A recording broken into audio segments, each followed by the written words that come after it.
Hello, my name is Jay Sherry, and as chair of the Kristine Mann Library Board, I want to welcome you to today's presentation. Before I introduce our speaker, I would like to tell you a little about the library and its award. They are named for Kristine Mann, an English professor at Vassar College, who became one of America's first Jungian psychoanalysts. Her personal library was the nucleus for this now internationally known collection related to analytical psychology. Our mission is to disseminate this knowledge to a broad public constituency and to assist scholarship in the field. To that end, an annual award was instituted whose first recipient, Hilda Seidman, explored the relevance of the Gnostic Sophia for our time. Her presentation was held at the Jung Center of New York in 2019. But then the pandemic arrived and the great interruption was underway.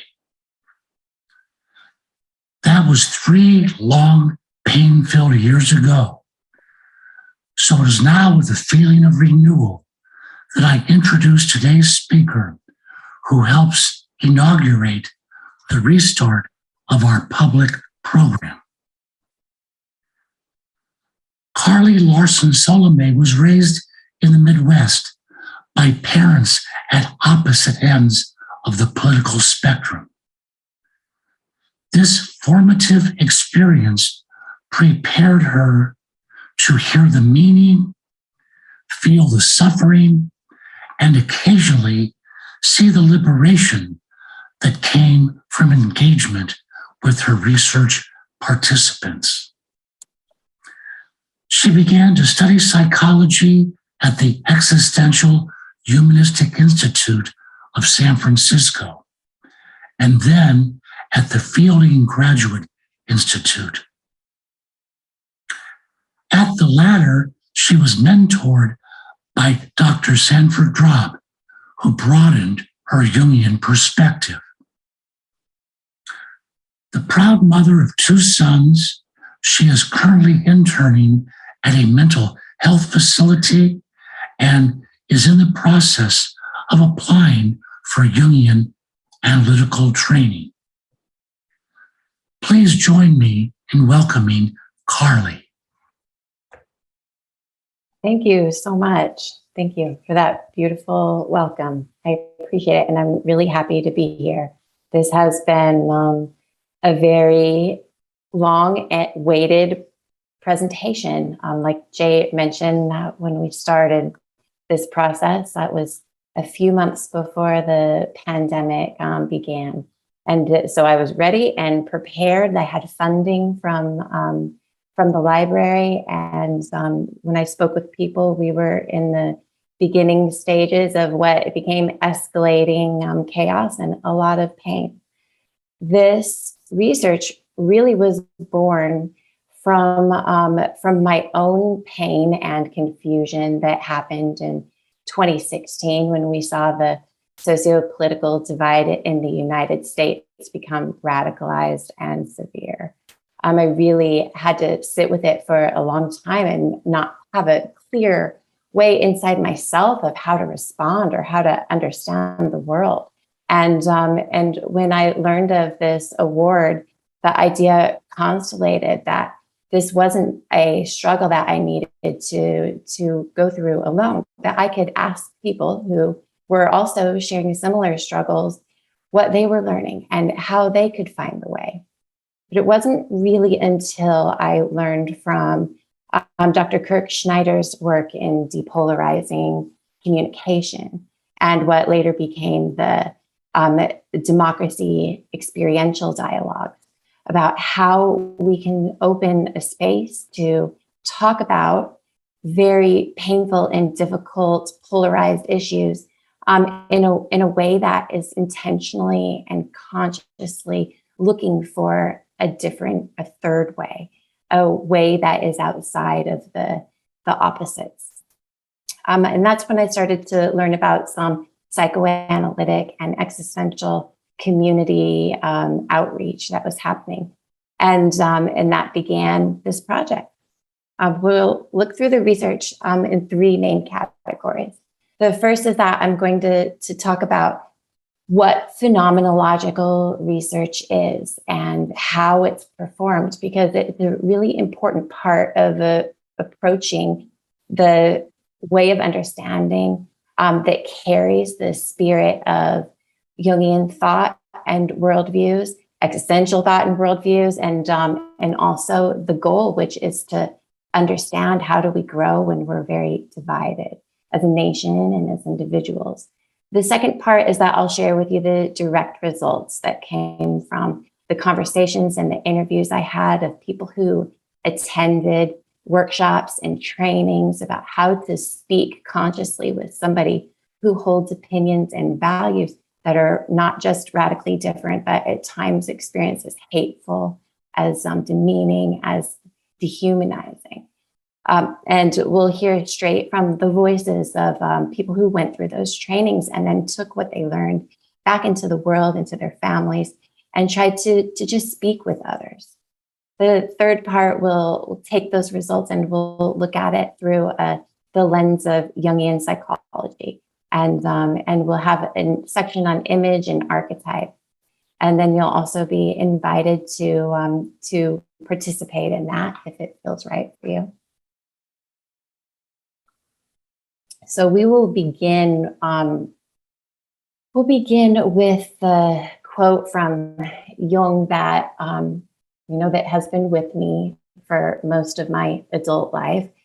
He was really talking about what was happening in Europe with the world wars when he wrote this in a letter. But he said that a political situation is the manifestation of a parallel psychological problem in millions of individuals. This problem is largely unconscious, which makes it particularly dangerous. We start by thinking about what we saw with during the pandemic, the public health crisis, the socioeconomic fallout from that. What happened with our coming of awareness of racism, of systemic racism, of the riots and the protests that happened, and look at it as what was brewing before that in the decades, in the eras before. And how is this political situation the manifestation of parallel psychological problems in millions of individuals? Through this research, I talked to just a few of those individuals who inquired deeply about where they could locate it within themselves. And what I asked was, what happens? What happened when they tried to talk about opposite or oppositional socio-political worldviews with others? The findings of this research, it's not meant to contribute to some expertise of, oh, now we understand how this works and we know what to do. It really is an invitation to engage with whoever is reading it, or for me personally, for each of you in the audience, to really engage with their own inner reckoning or curiosity or wondering about what is inside of me, what is inside of each person that is a replica of the political situation, and what happens when I become aware of that. Some of the people who participated in this research, they were the objects of incredible oppression, of disdain, of dehumanizing attacks. Some people who were in this research, they were the people who they realized were attacking others, were dehumanizing others, were oppressing others. But for most, they really found both of those sides within their own psyches when they reflected deeply. The research question has two parts, and this will be really consistent with the Jungian lens of trying to understand and search for meaning. And the first question is a logos question. It's really asking, how do we think about this? How do we analyze it? How do we know it? It's about rational mind. And the question is, what is experienced in conversation with socio-political others? It's really looking for those facts. What happened? What did you say? How did you feel? What occurred next? Looking for those facts that came out when people experienced the workshop trainings and then they went and spoke with other people. And the overall, what came out from the logos is that very important and very painful psychic events happened in conversations. And they were extremely intimate, meaning that they involved the awareness and at times the communication of very deep inner thoughts and feelings, things that had been extremely private at times up until that point, but were able to be expressed. And when we started to engage with the work that way, and I realized how much I was learning from the experiences of the people I spoke with, the research question really also moved into the eros, which is about relationship. It's about learning between people. It's about looking at two different perspectives and seeing how they meet in the middle and moving toward that. And the second research question then became, what light was distilled from the darkness between us? So what understanding, what new kind of opening happened in the space in that relationship where there was darkness, either conflict or disdain, or darkness as in, I don't know yet, I'm not sure what's here.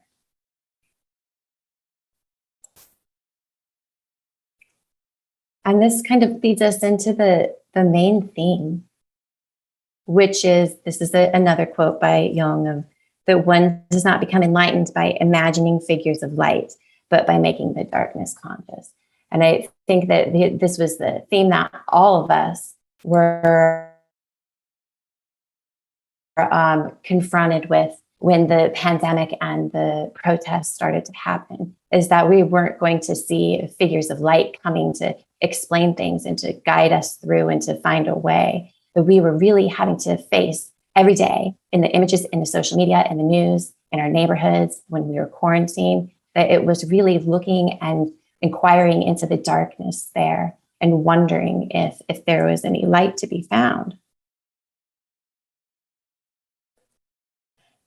That darkness became not just this pace of pain and chaos, but also had a movement toward darkness as an unknowing, as an open space of not sure, that can be pregnant with potential, but that potential isn't realized yet. So it becomes even a darker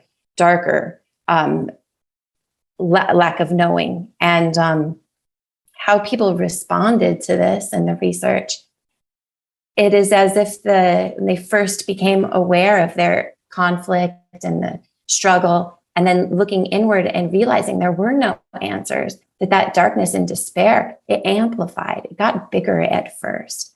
And I want to really take a moment and have respect for and reverence for what I was asking these participants to do. And in many ways, what I'm asking you as the viewer to do alongside me now, and how I was engaging during the interviews, which is asking and creating a space for, as we look and confront difficult material, to let that darkness and that unknowing have a bigger space inside our hearts and our minds, and maybe inside the metaphorical space of this presentation. And that when I approached the research in that way, that the results really started to change and the conversations I had with people started to change. And I recognized that I was asking them for something extremely intimate, that I was asking if I could walk alongside them, if I could take a peek into what their darkness was, both the darkness of the pain and the struggle and the conflict, and that darkness of, I don't know who I am now. I'm not sure what's next for me. And I'm certainly can't see what's next for our country. And so I have this image here of two people's darkness.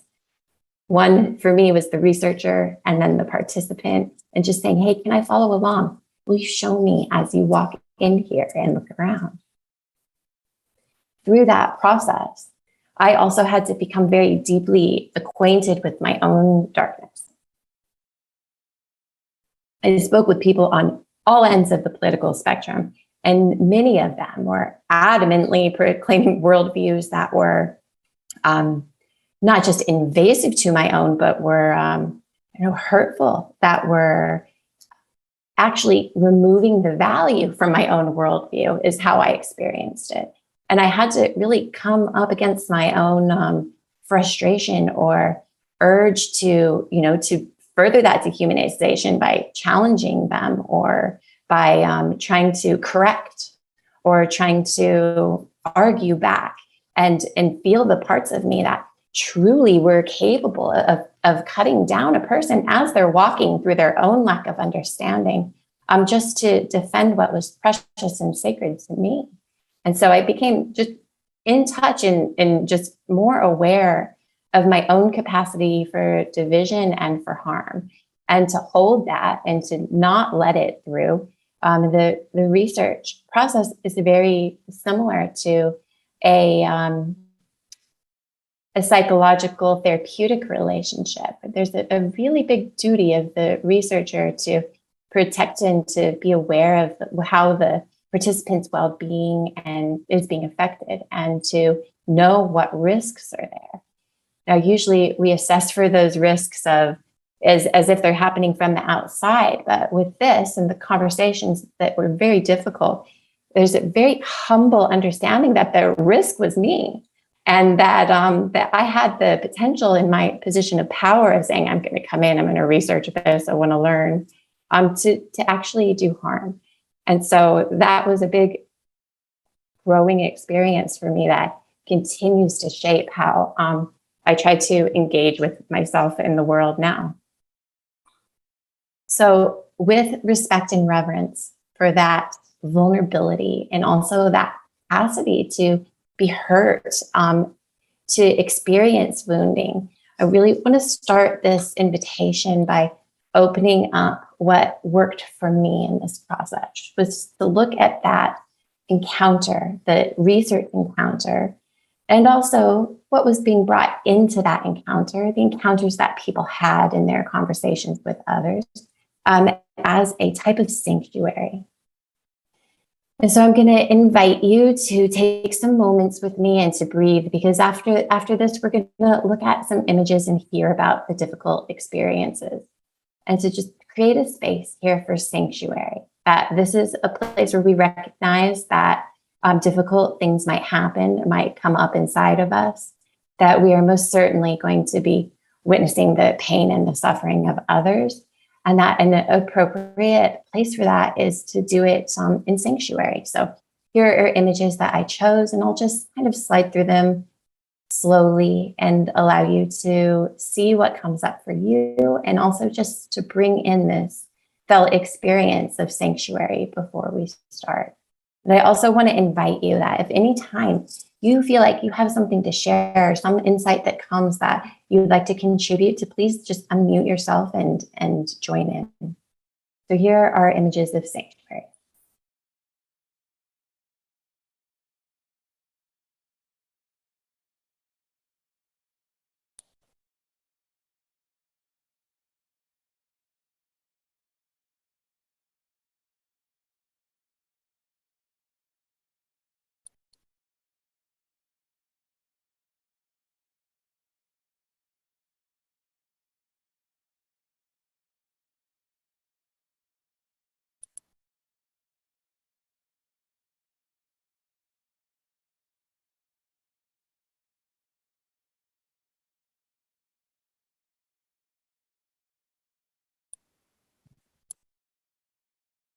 Thank you for taking that moment with me to create a different kind of space to begin from.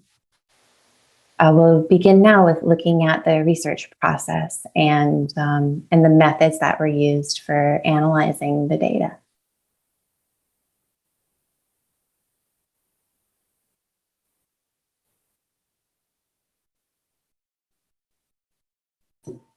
The research is really about what happens first and foremost in community intervention. I reached out to two different groups who, in the midst of 2019, well, from 2016 and to the current day, were organizing and making resources available to people in the community who are interested in learning about their own ability and developing it and talking about socio-political issues and problems in ways that reduce conflict and focus on creative solutions instead of on the fighting and the divide. And the two organizations are Braver Angels. They're a national, local-based chapters across the United States that have just community members come in and they have experiential workshops and teaching. And the Existential Humanistic Institute with Dr. Kurt Schneider's work that really sparked off workshops of trying to understand how do we engage deeply with the other and ourselves at the same time around important social issues. Now, Braver Angels has a few core tenets. The first is that as individuals, we try to understand each other's point of view. Even if you don't agree, there's still room for trying to understand. That in communities, we engage with those that disagree, looking for common grounds and ways to work together. And in politics, we support principles that unite and bring us together rather than divide. So you can see how this is pretty revolutionarily different from how the current and most recent, well, the past socio-political environment. For the Existential Humanistic Institute, they had experiential democracy dialogues, and they have a 6-step conflict mediation model where two people sit down together. They have agreed upon standards and rules, and they follow through as a way of having a conversation about issues. The goal is to learn about and understand not just about what a person thinks and feels now, but how it developed through different ideological and cultural backgrounds.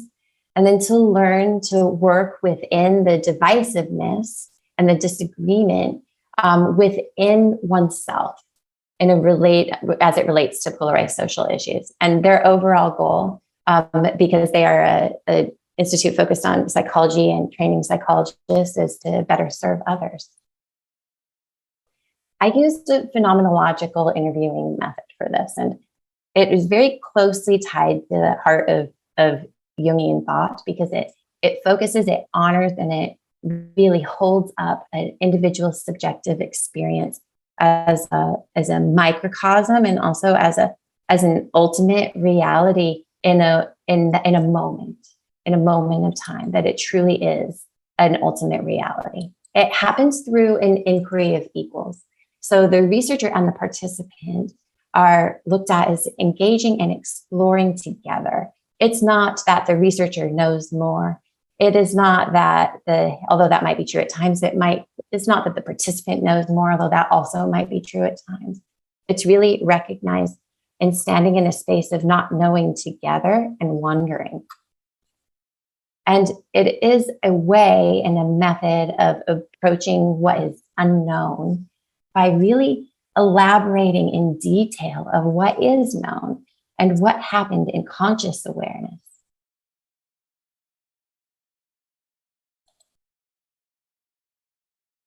In phenomenological interviewing, there's a dual awareness that happens.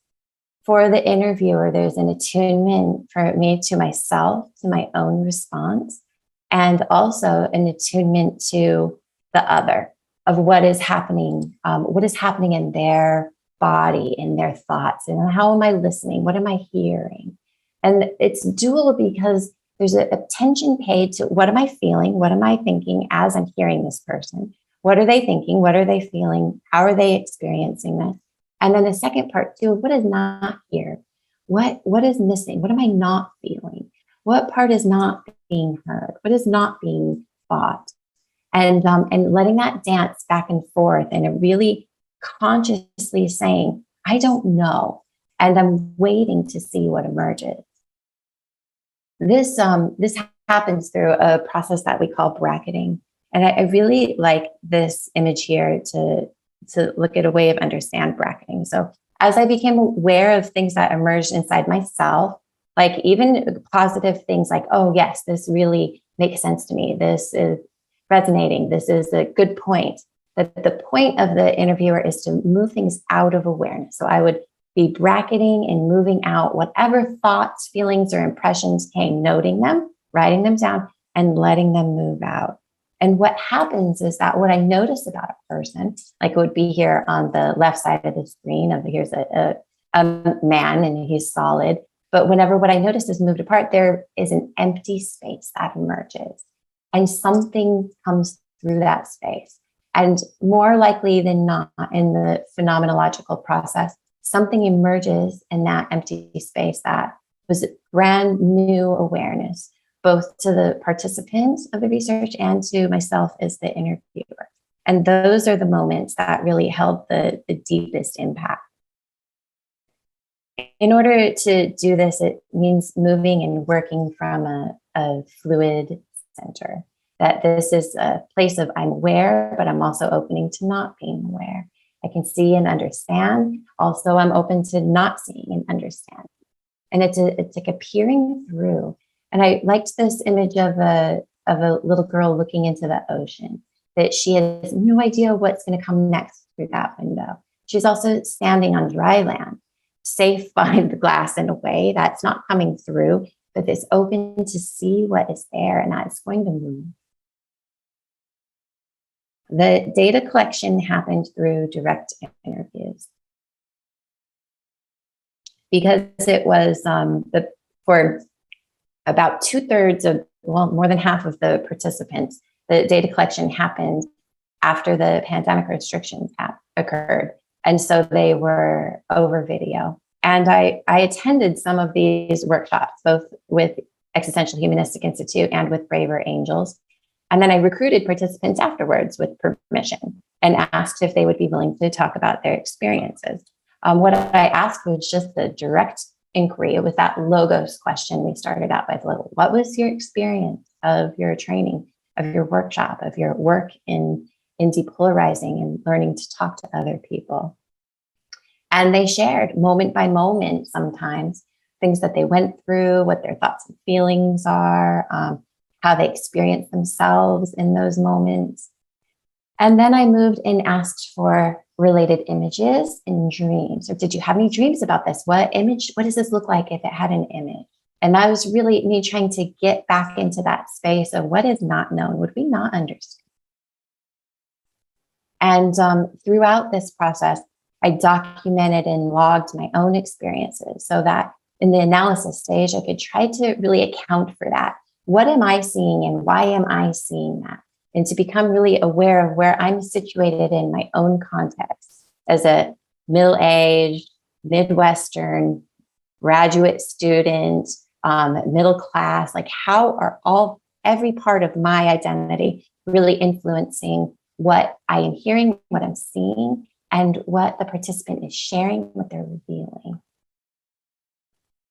There are a lot of limitations to the study. There's a small sample size, which is pretty normal for phenomenological research. But the small sample size was particularly focused in certain ways. First of all of the participants were aged 35 and over. That is a pretty important caveat, because it means that 35 and over, that a lot of the ego, the identity, the sense of self has already been established. All of them had established professional careers. So they had spent a long time of their lives training, studying, and working in their chosen field. They were all highly educated. Everyone had a bachelor's degree. Most had a master's degree with pretty high socioeconomic status. Also, the main limitation is that the study requirements to participate, you had to be willing to talk to me about your deepest thoughts and feelings. So it really limited the sample to people who were maybe naturally curious, interested, or skilled at identifying and describing their own inner experiences of meaning, and also the capacity to really be intimate with that with another person, a stranger. So for the participants, they had to attend at least one workshop that was focused on depolarizing communication. There were 9 people. They were from all across the United States, every region of the United States. They're between the ages of 35 and 85 with a very diverse cultural backgrounds. Now, I wanted to begin with one participant's dream. She was actually the very first person who I interviewed, and all of the names and all of the identities have been are obscured. So these are all pseudonyms, and any information that is in here has been changed so that you can't identify the participant. But I will share, because I think it's relevant and because I have Valerie's permission, that she was in Minneapolis, and I interviewed her in February of 2020, right before the pandemic, but most importantly, right before George Floyd was murdered. And so as I worked through the results of this interview, her dream kept telling the story. It kept coming back, and it held so many of the images metaphorically of what was happening in the world and also what was happening inside participants' experience. So I wanted to just begin with her dream. And what I've done is that I've mixed in what images I was seeing in the news and what was happening in my own inner experience as I worked with her dream. So her dream begins. My siblings are coming over to my house. That's a normal thing to do. And at first I was like, oh, hi, yeah, come in. And actually, I'm going to change for just a second. I'm going to read the whole dream all at once. And she said, I did have a dream. Maybe it was nothing to do with it, but in my mind, it does have something to do with it. And she's talking about her depolarizing workshop. I had a dream where my siblings, my brothers and sisters, were coming to my house, and that's a normal thing to do. And I was like, oh yeah, hi, come in. But in my dream, my brother came over and he started moving things around. And at first I was like, what are you doing here? But then my other siblings came and they were moving things around too. And it was like they couldn't hear me. And I got really angry and I said, hey, I'm happy to see you, but not if you're going to do this. But they ignored me.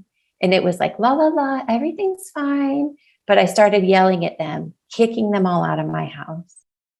And she reflected on that. She said, my anger is really about this problem. She was talking about the socio-political divide and how we're all a part of the problem. And I want to do something to help.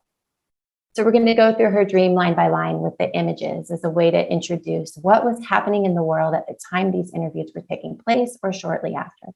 So she said, my siblings were coming over to my house. That's a normal thing to do. And at first I was like, oh yeah, hi, come in. And here's images. My siblings were coming to my house. Oh yeah, hi, come in.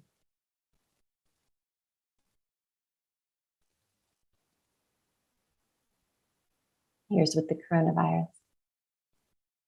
Then my brother came in and he started moving things around. And I was like, oh wait, what are you doing there? He started moving things around, saying, wait, what are you doing?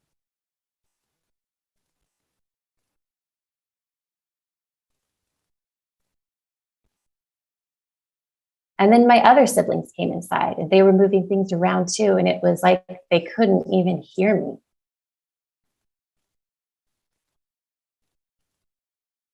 They're moving things around. They couldn't even hear me.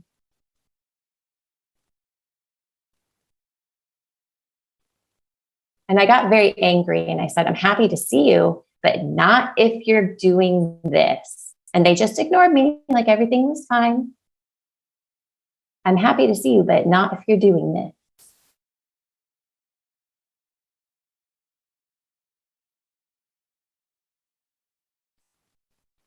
And I started yelling at them, get out of my house. And I was kicking them out of my house. Get out of my house. Oh, this actually says out now over here. Get out of my house.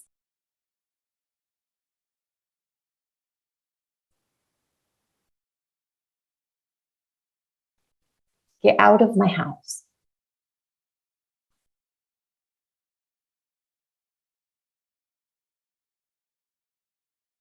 And I woke up so angry.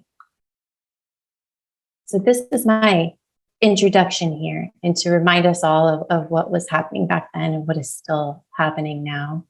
And to see in the unconscious and the dream image of Valerie, that her words held so much of the emotion and so much of this very simple kind of understanding of, hey, this is something that is breaking in here. I don't like it. It's being moved around and I want it out.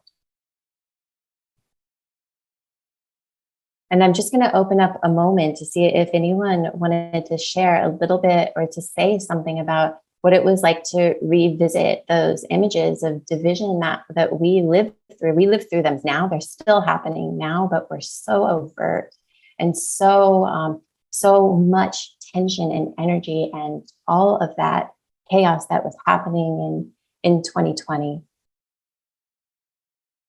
Just take a moment, or even just reflect inwardly of what it was like to live through that, and to remember back to those time periods. And please jump in if there's anything you'd like to share. A helplessness. Could you say a little more? A helplessness in events that were happening, that there was no power to individually to change things or even to speak to anyone. You know, what I'm feeling is there was no one that would listen to one's feelings while this was going on.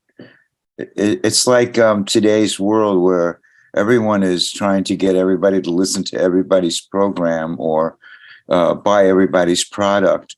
And there's so much of the energy flowing out and no one's receiving any of it. So who would listen to any of that?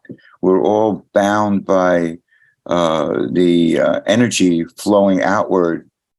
And some people are, not within that energy, but they're all feeling it.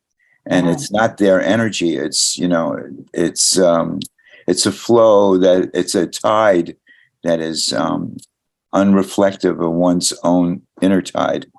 So Steve, thank you for sharing that. I want to look. He says it's a flow, it's a tide. Look at these images: a flow, a tide. There's so much energy that's happening. And Steve started out by saying there's no one to listen.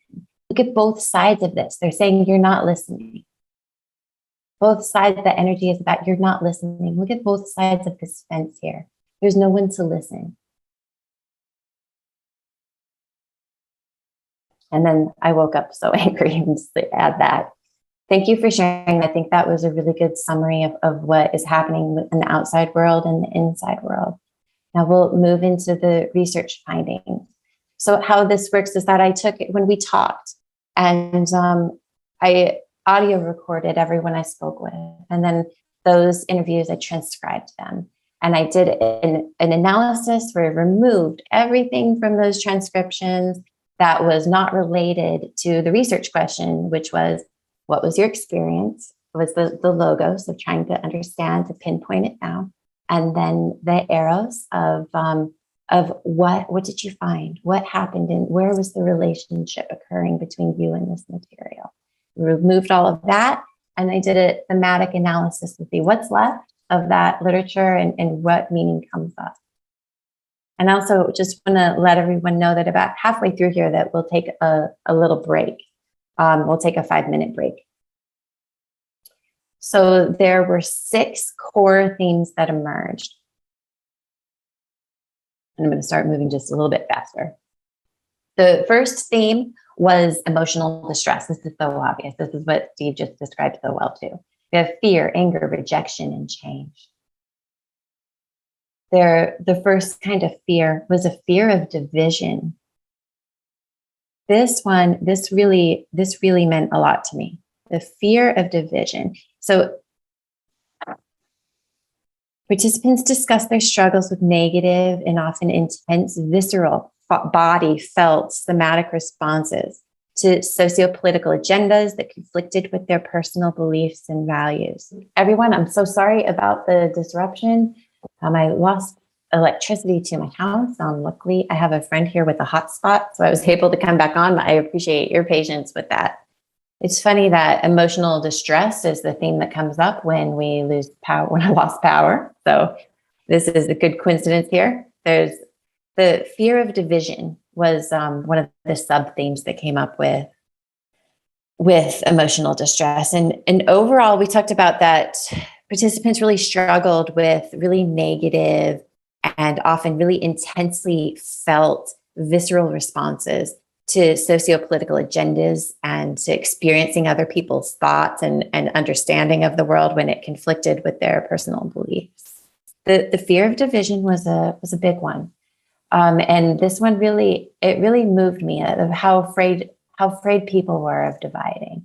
One person said, it's just that politics today are an insidious, scary thing. I think it's impacting people a lot more than maybe they realize. And I don't like that. I don't like that we are manipulated to take a side, to be aggressive, to be disagreeable with anyone who's not in our camp. It's not how things should be. Another person said, I don't like that we are manipulated to take a side, to be aggressive, to be disagreeable with anyone not in our camp. Well, that was a double. And there was one person noted that there was a distancing of individual family members and friends because of political views. That was really upsetting to them, that they were losing their friends and their family. The second sub-theme for emotional distress was fear for people who were vulnerable or people they felt were targeted. So one participant said, I'm afraid, not for myself because I'm white and I'm middle class, but I'm afraid for people who are already struggling, who don't have a lot of cushion.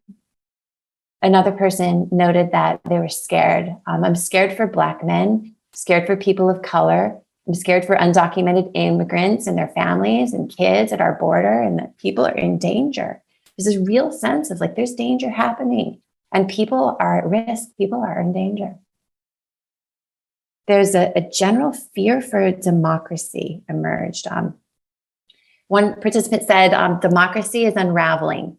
And if we're not careful and strategic and thoughtful about what we say and who we say it to and under what circumstances, whether it's on our own side or on the other side, that democracy is going to fail us and it'll be our own fault. Our own democracy is in danger.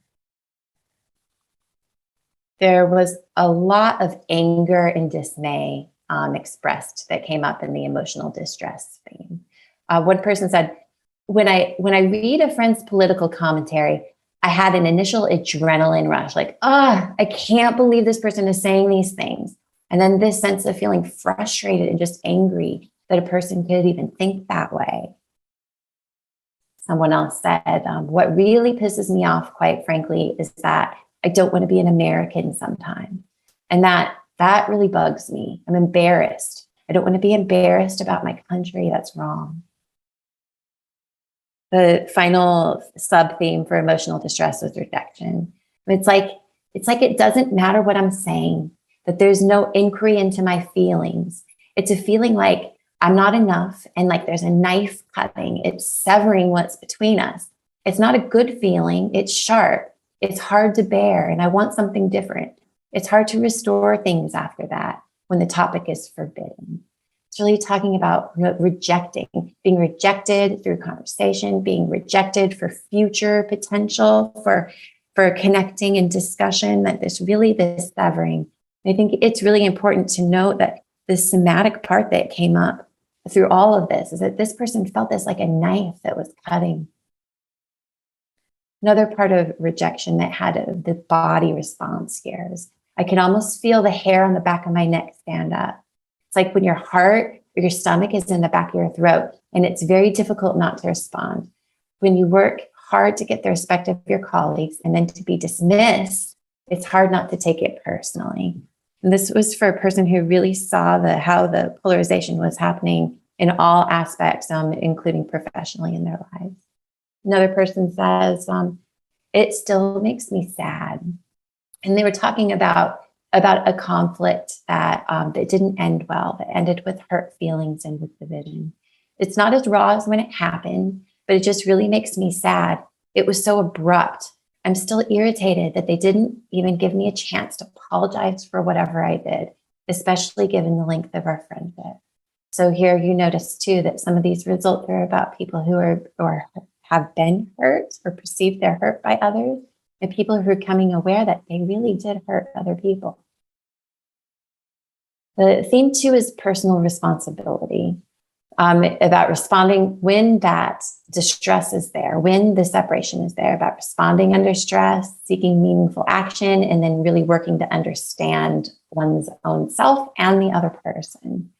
So one person said, I can heal the emotional part, and it might keep us from going into that attack back mode, and then we can move ahead with love and respect.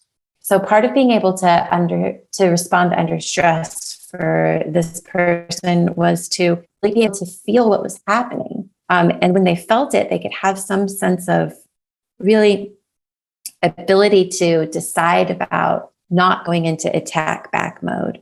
The theme of the personal responsibility, it was really woven throughout the data, through all the themes, and it emerged in a lot of different contexts.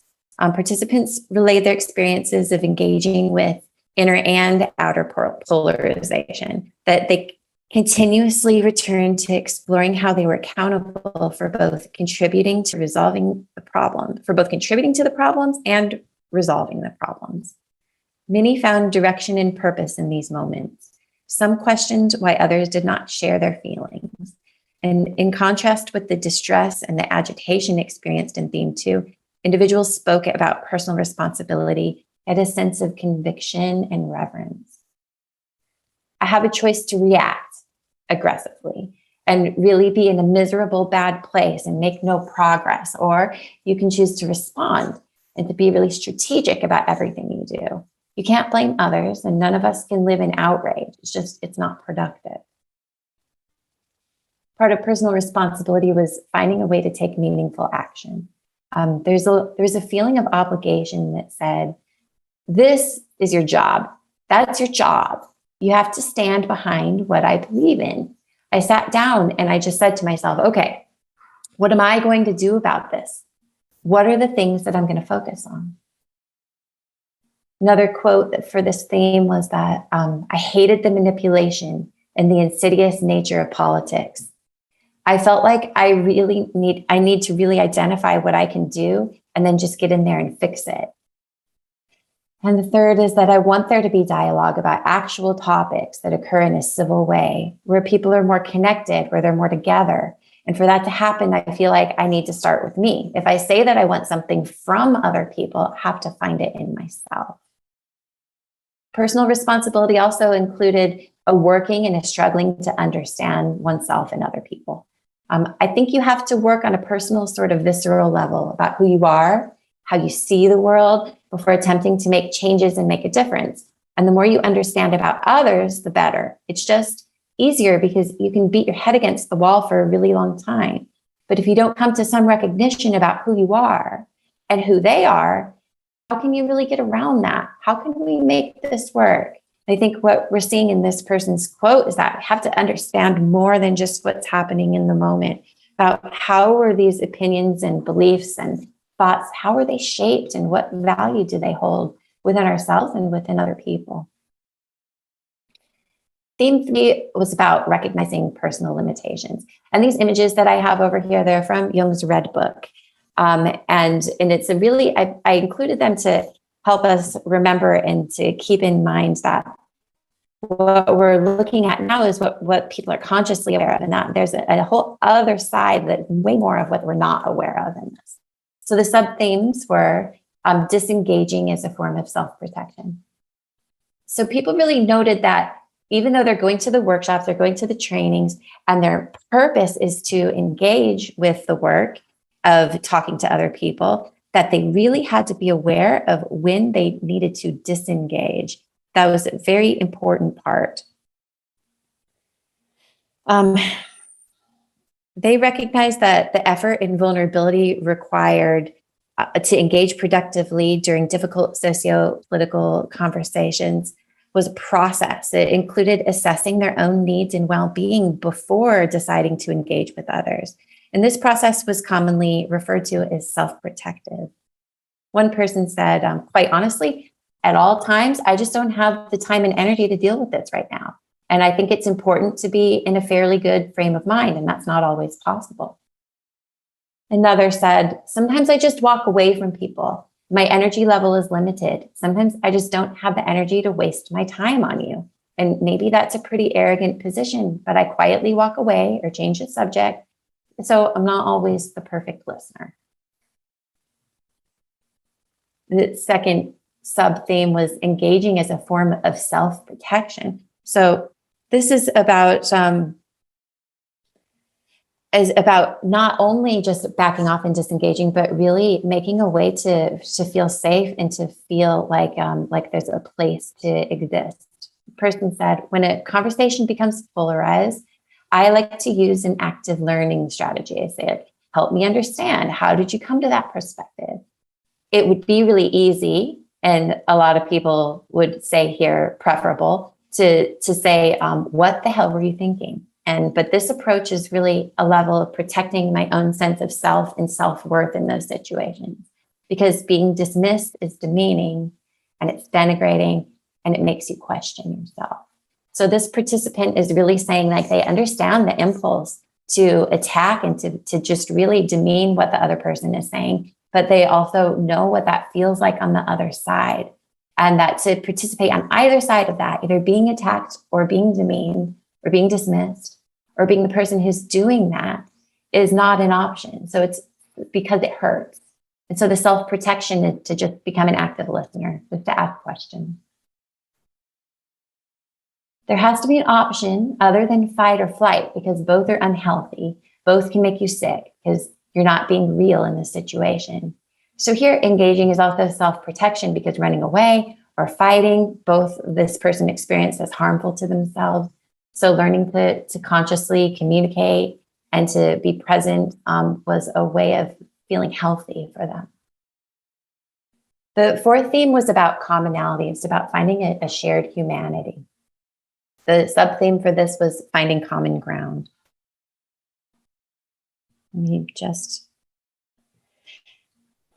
So working with Better Angels and the Existential Humanistic Institute's goals and practice influences how participants view their connection and their community with others. They discuss different modes of relating, new realizations about both sides of political issues, and experiences of love and friendship for socio-politically different others.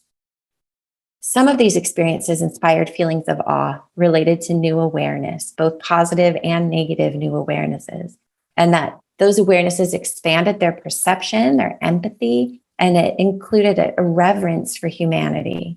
But overall, the participants' goals and practices, when they were put into action in the world, they really called forth a sense of wonder for the universally shared flaws and virtues that we all hold. For finding common ground, it was important to participants to find something that was in common, a place where you could at least begin an agreement. And one person said, this is about other people's humanity. You just go through the world looking at it differently. I might not be able to accept somebody's perspective, but I can accept them as a person. Someone else said, actually, I might disagree with you, but I feel the need to listen to you and figure out how we connect. And sometimes, somehow, some way, we have to connect. At a Braver Angels workshop, this big, huge light bulb went off on both the red side and the blue side. People were saying, I had no idea. We really do want the same things. How we get there is different, but we really want the same things.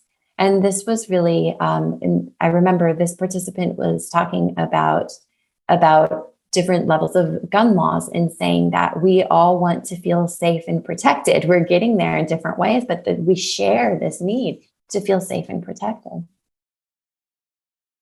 if you can have some empathy, it brings you to a different spot in that relationship. So this was just a recurring theme. It really was in every single participant understanding of what happened, that really being able to feel what they were feeling, hold that, and then still find a space to have empathy for the other person really changed and shifted the relationship. It changed what was happening in the moment, and it changed how they were thinking. Another sub theme of the shared humanity core theme was being able to see both sides at the same time of an issue. So seeing another person's perspective and their own perspective, but seeing them like in the same view. One person described it like this. I was like, oh crap, I just saw both sides of the argument. It doesn't change how I feel, but I still think it's really sad that people think that way, but I kind of get it. Another quote was, I don't agree, but I could see why he feels that way because of his experiences and his background. The policy they were discussing felt very wrong for him, and I could see that in a different way. So really understanding, oh, you're not way out of line. It's not absolutely, you can't understand why, that I can see it from your side. Still don't change how I feel or what feels right for me fully, but I get what you're saying. Maintaining connection was another thing that really became the most important part, was maintaining connection with the other person. One person described it like this. We disagreed about everything. At one point he asked, who are you voting for president? And I said, hey, look, anybody who wants to be president is crazy. And that kind of disarmed him. And then it was comfortable just trying to say, well, here are my points of view. And just keeping in mind and knowing I can learn from everybody. The fifth theme is personal growth. And this was about congruence, about having a sense of unity between how you see oneself in the world, how you think about things, how you feel things, that it all is somehow, it works together. Participants, they were really rich in examples of how they evolved through the process of desiring change in the world and acquiring depolarization skills with Better Angels and with Existential Humanistic Institute, and then also engaging with their communities. However, when I asked them directly about how they were influenced, many talked about inner changes that felt as if new parts of themselves were being born through their efforts in the workshops and the trainings. The word congruence and authenticity were often used to describe the inner experience associated with taking action that resonated deeply with personal values and conviction. Some were curious and tentative because new ways of being challenged a previously comfortable sense of themselves. But those with more age and experience contemplated their involvement as a culmination of their life work, while also reveling in the discovery of new desires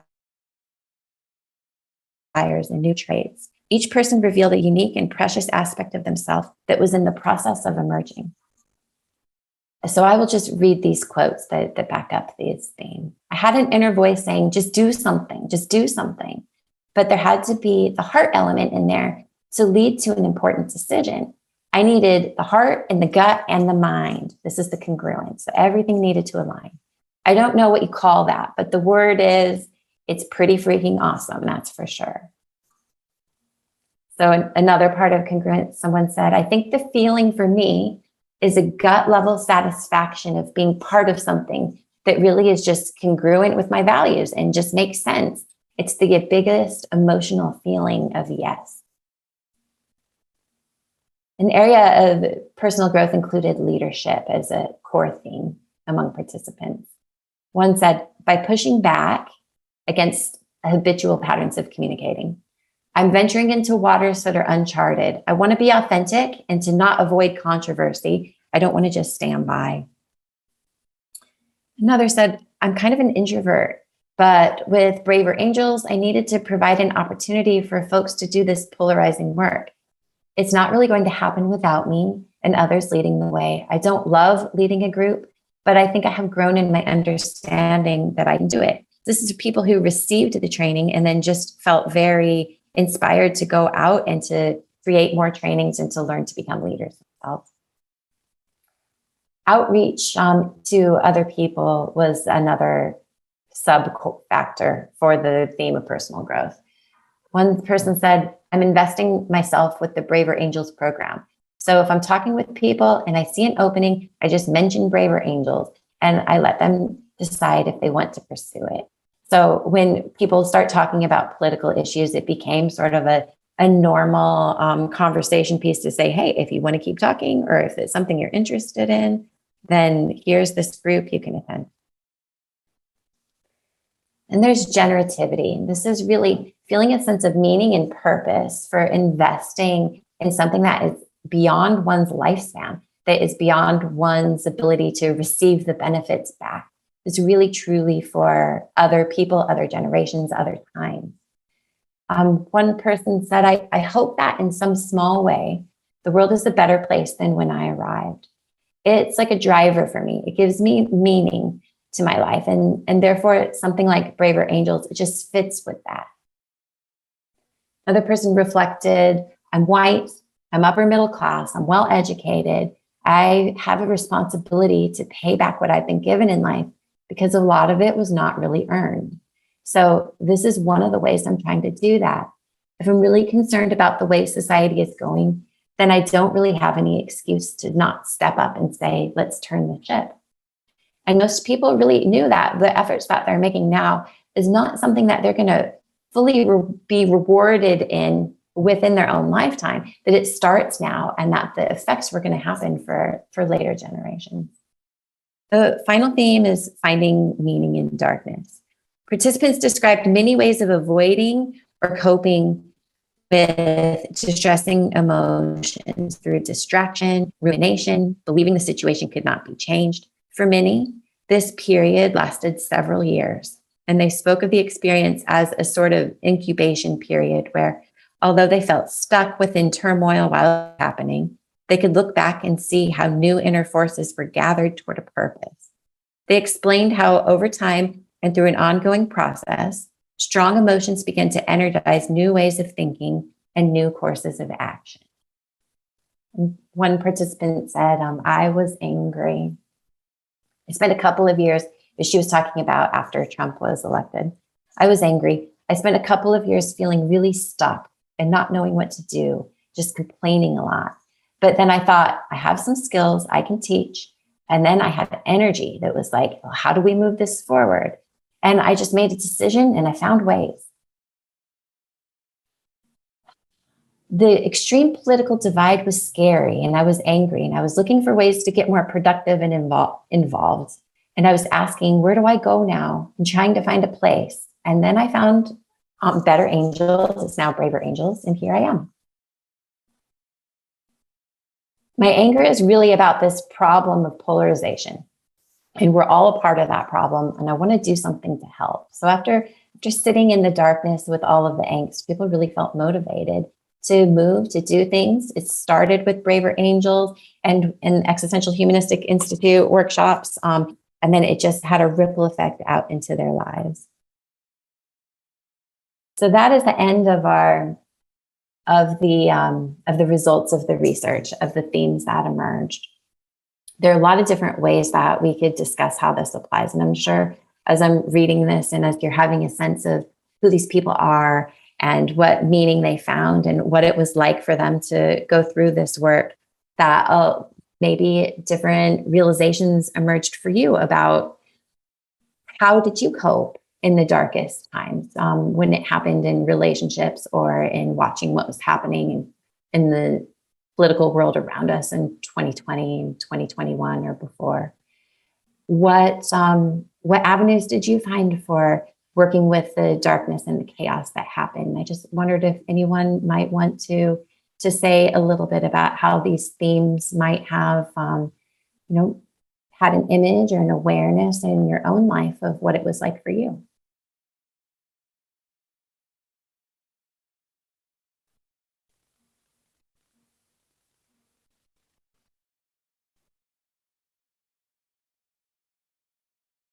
Rose is holding up their hand. Yeah, feel free to just unmute and speak. Carly, Hi. I really like the way you started your presentation with that person's dream. Mm-hmm. it was kind of inspired because I think on a dream or a fantasy will kind of set the tone for what's to come. And that dream really did it. So I just wanted to comment on that and say thank you. Hi, Carly. This is Annette, and I have a couple of questions. When you're talking about trying to find common ground, which is something I've often tried to do when talking about someone from another political view, and I try to understand it.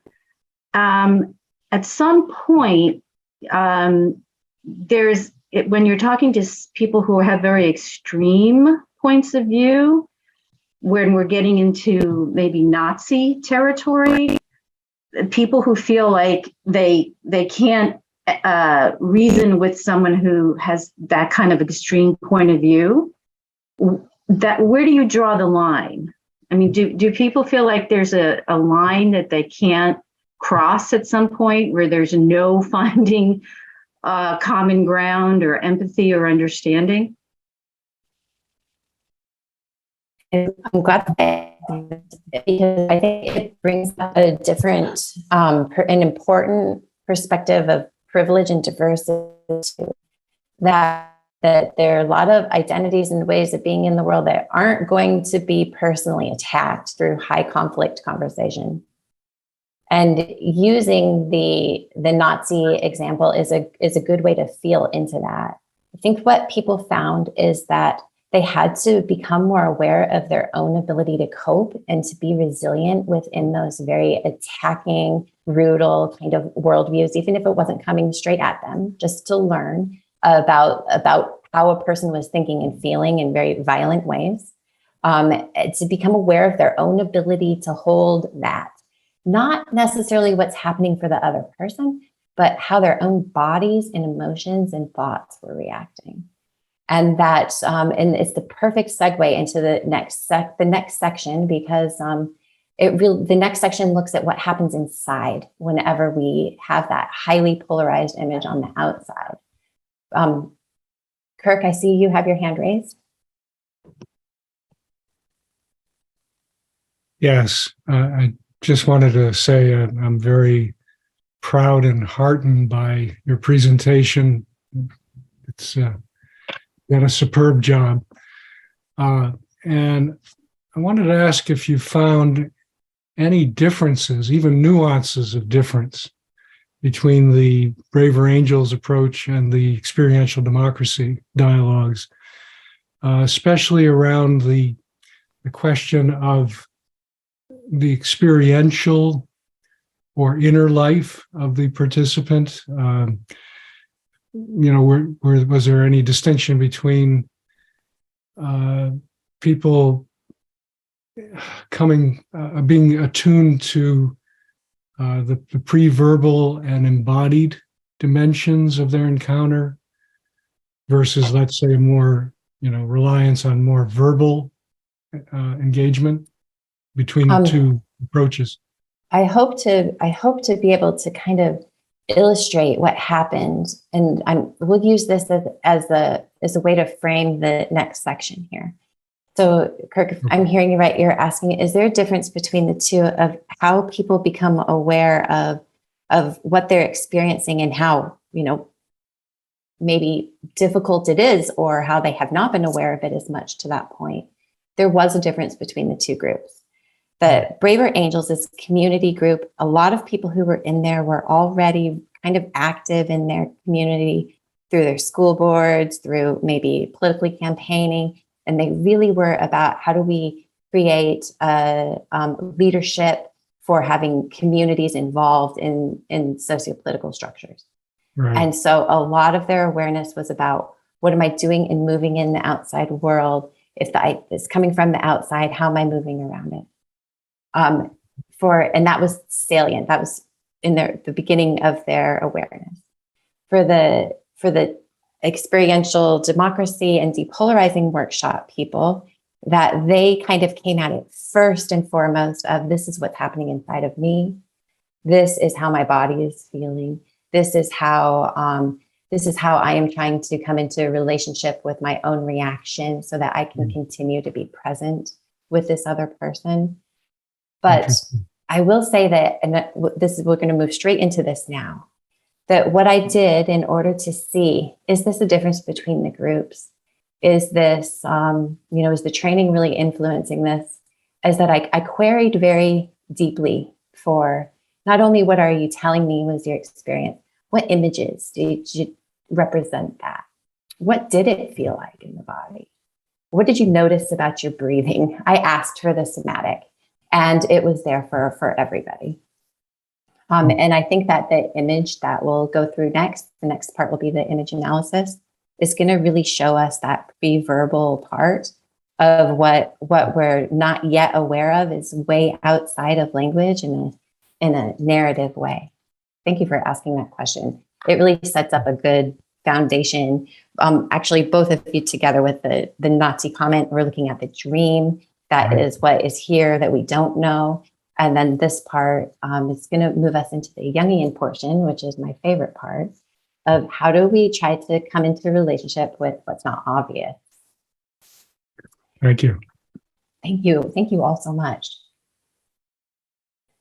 So the title of this presentation is about individuation through conflict and division. And like when individuation, this is Carl Jung's word that he uses for just the natural process of becoming a unique and differentiated individual in the world. It is an unconscious process, he says, that happens naturally in how we relate to life and our experiences. How individuation happens, I mean, you could just choose 100 different lenses for trying to understand it. But what this research really asks is, where does it happen? Where is this growth happening? Is it inside myself? Is it between the self and the other? And the answer I really came from when I sat with those thematic researches is that it's happening in this research between self and other. Maybe it is not another person, maybe it's a part of ourselves, but it's something that I say is me, something these participants said, yes, I am this. And another thing that says, ooh, I am not that.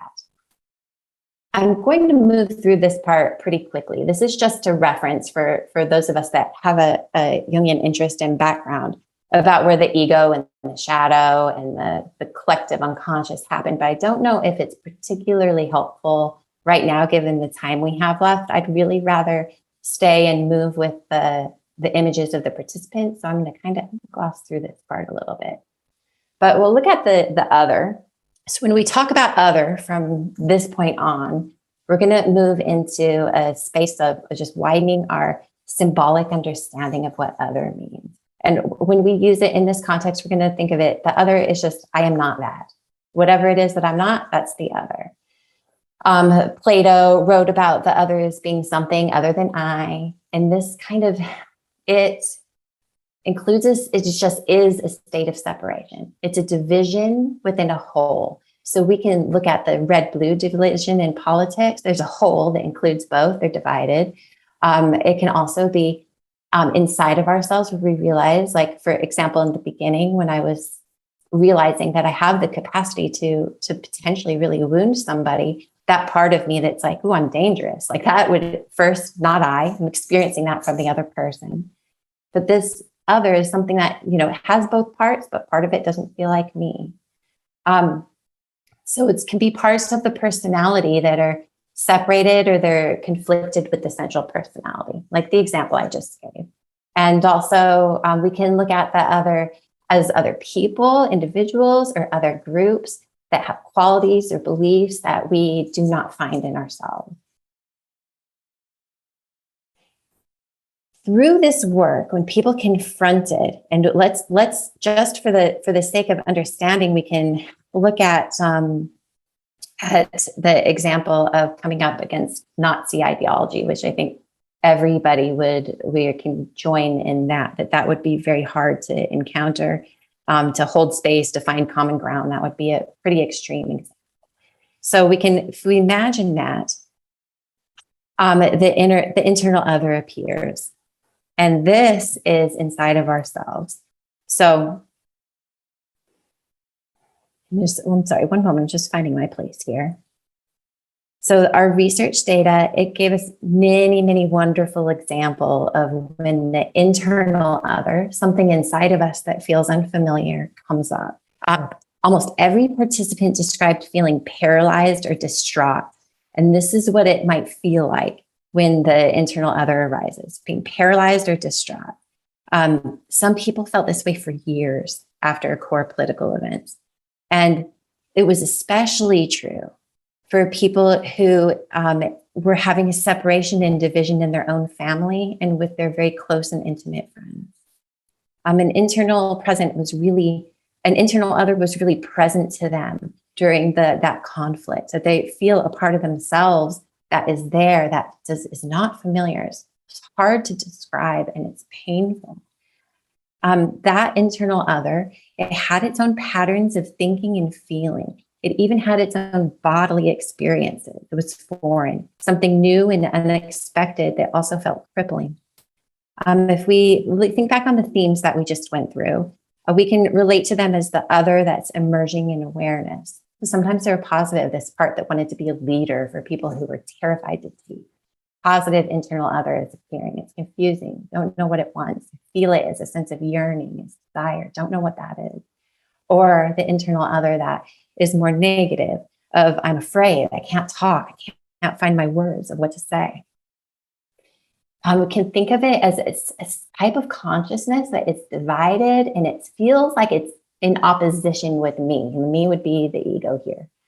That it has its own thoughts, feelings, and sensations, this part, and it really feels like it's not who we know ourselves to be. It can be that static state, really was described over and over again as a feeling of alienation and separateness, loneliness.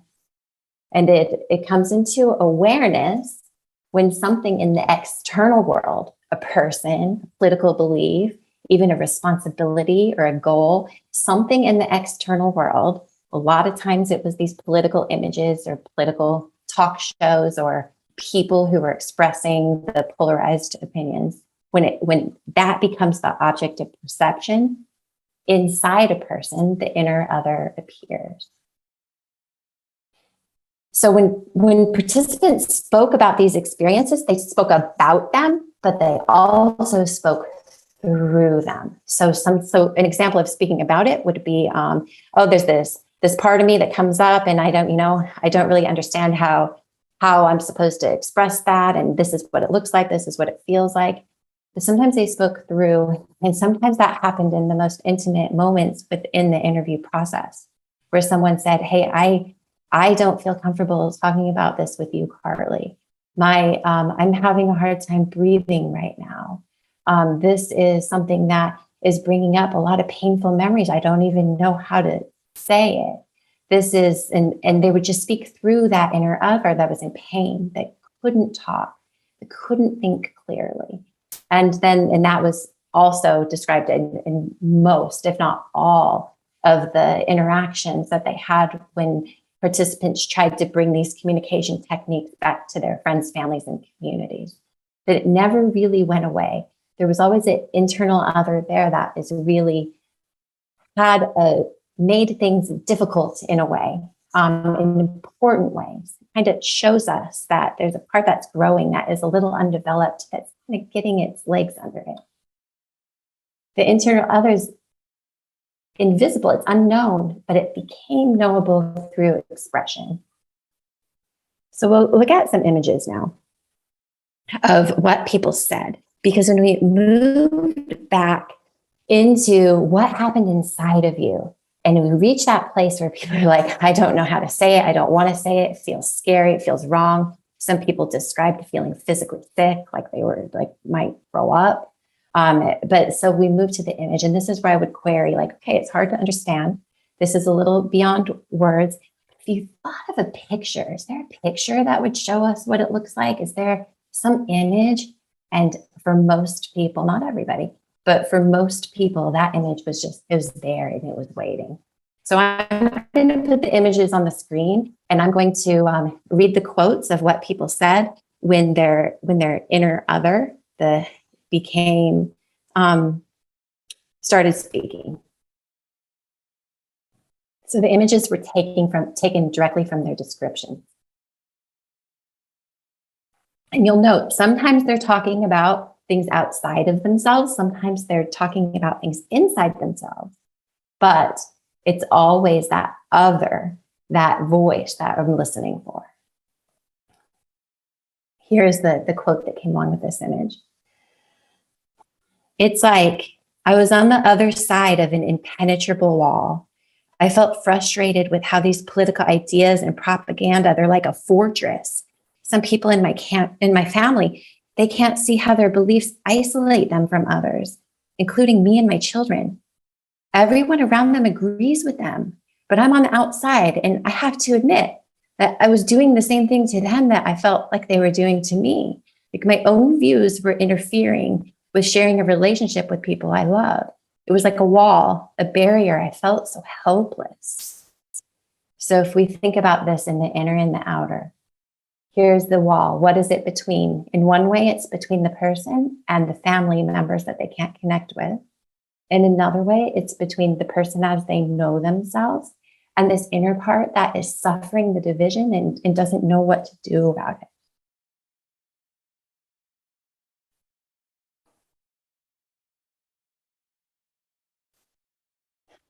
Here's the quote for this one. This is from a person who appeared to be, it had an appearance and an identity where people just assumed that they belonged to one end of the political spectrum, but they actually, their beliefs and their values were toward the other side. And this person said, when someone like me, we have feelings of being shackled, because when you've taken an entire group of people and you put them in a box and you say, this is how you should think, and this is how you should go, and this is how you should be, it makes no sense. And it feels like I'm just standing there and I have shackles on my wrist and it's nailed to the floor and I can't really move. So I'll just invite you again to think about the inner and the outer. When other people perceived this person as being something that they were not, that they're feeling on the outside that they cannot move, but there's also part of them that is invisible on the inside, that is not yet expressed, that also feels like it's shackled and it can't move.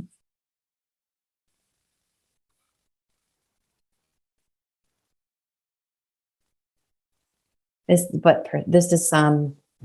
is the image of anger that was throughout all of the themes. And this person said, it's an issue of the brutality that I struggled with in early development of male identity. And the image that he had was the face, the angry face that men would use around him to control his behavior or to keep him in bounds of what was expected of him. It's an image of the brutality that I struggled with in early development of male identity. What comes up is that abuse of power and me wanting to hit back and to fight back at that bullying. And then just once again, think of the inner and the outer.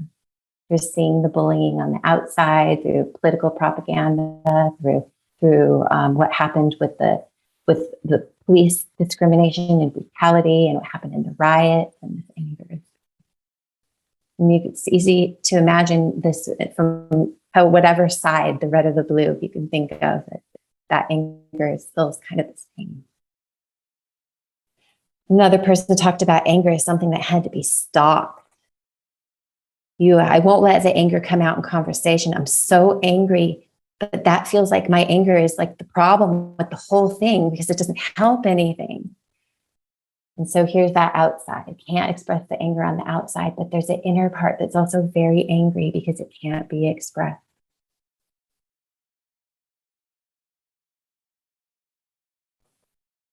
That feeling of anger and feelings that couldn't be seen, the parts where there was nowhere to go, really led to a state of people saying that they felt invisible. This person said, I felt really irritated because he was speaking to me in a one-sided way. It wasn't a back and forth conversation, and he kept cutting me off, and it felt like I had just disappeared altogether. It's like The person I was talking to was just talking about me. He didn't see me at all. And this was a sense of disappearing that happened.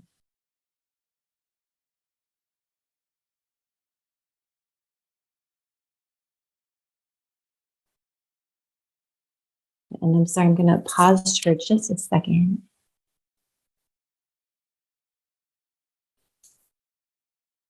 I'm going to put you on mute for one moment, and I'm going to leave this here and just let you see that this person was really going to start talking about being in the, about being alone and not being seen. But just one moment.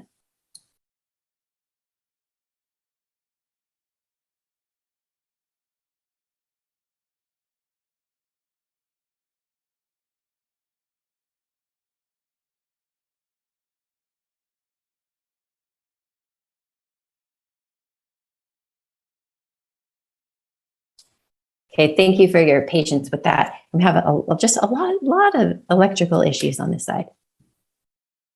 So this person worked very closely. The person who had this image of being in darkness with her hands in her head in her hands. This person worked very, very closely with people who were in vulnerable populations, people who were homeless, people who were in immigration detention centers. In 2020, when there was so much fear and hardship happening. And she spoke about a part of herself that was really tormented and in pain, but that part seemed to be completely invisible to others. And she had awareness that that part was really invisible to herself as well. A lot of the time, she said, it's invisible because people don't see for lack of a better word, the dark side. They'll see the days where they don't see the days where you're sitting there. They just see the days when you're sitting there and your head is up. But when you're in a dark room with your eyes closed and you're just crying because all you can think of is, I just don't get it. Why? Why is this happening? Those are the parts that are invisible.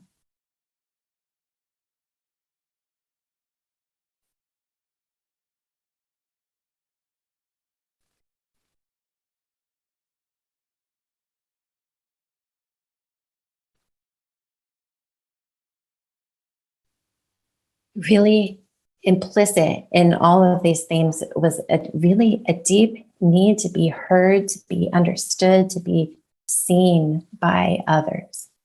The image of this child that is tied up came from a participant who said this: I'm tied down, my hands and legs are shackled. I have to remember that this anger and this hurt, they're just being held for a little while, somewhere else, somewhere not here. They're just being held until the right person who can see you is there. And this was very moving for me because this quote came from a person who provided a lot of community support as a religious leader for a lot of people, and that there was just absolute attunement to their own need to be seen and held and understood in how they were feeling, in the sense that until that happened, the invisible other in them was tied down and shackled. It also really emphasized what we're doing now and what these groups give is a sense of that we're not alone and that there's a place to go where it might be possible to be seen no matter what radical or unpopular or difficult feelings and thoughts are.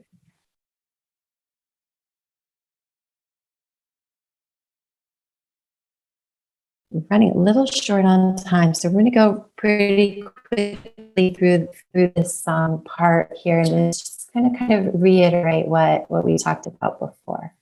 That on the outside here would be a bad, acceptable object, a characteristic or an action, usually identified in another person, but a lot of people identified it in themselves.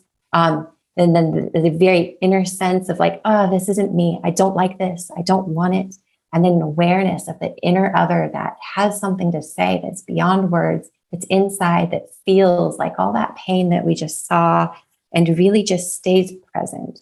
And for the Jungian folks here that could look at that as a way of the shadow becoming conscious, the parts of ourselves that we don't know, they're starting to come into the light. just being in the world, watching the news, going through daily life, the external object is, for most people, was either the Republican or the Democratic Party. And my sample was split 50-50 for this research. I want us to keep that in mind too, that the sample was split 50-50, that the people who identified one side or the other, or in the middle, okay, so maybe it was really in thirds actually, that they all are really sharing these core themes. But the object on the outside, the thing that's upsetting me, it is looked at as this other, this Republican or this Democrat or this person who's hurting other people. And what happens is that through these community groups that are teaching about how do you engage with that outer other, how do we talk about things, that object, it changed and it became the group itself. And it really opened up. It opened up a way to say, okay, there's space here for me to be angry about this. There's space to not understand, and that there's space to feel deeply and know that it's going to be a little bit safe. What happened, and we're going to move into what people really took from this and how they grew.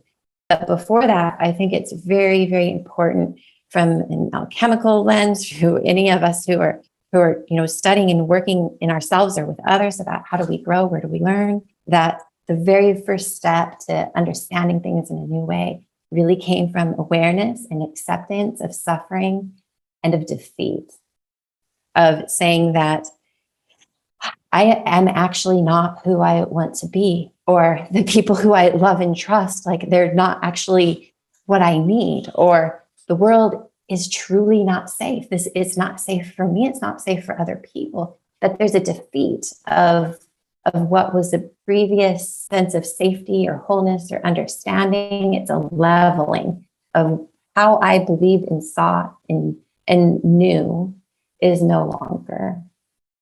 And this happened, and all we've described so far, through this movement of suffering, that socio-political tension at first as this ideological discord that we can debate about, we can talk about, we can try to, lobby and vote. And it moved into a lived suffering when it came into families, relationships, and it came into careers, that it became so deeply personal. And that's how that awareness of suffering and defeat really came to life. And for a lot of people, they were wounded, very dearly hurt by other people in a way that they took a long time to recover from. Through that process of recovering, that they moved into a larger understanding. And for others, or sometimes for the same person, they wounded other people so deeply. They lost relationships, they lost trust, they lost their lives because of the people around them couldn't be around them anymore.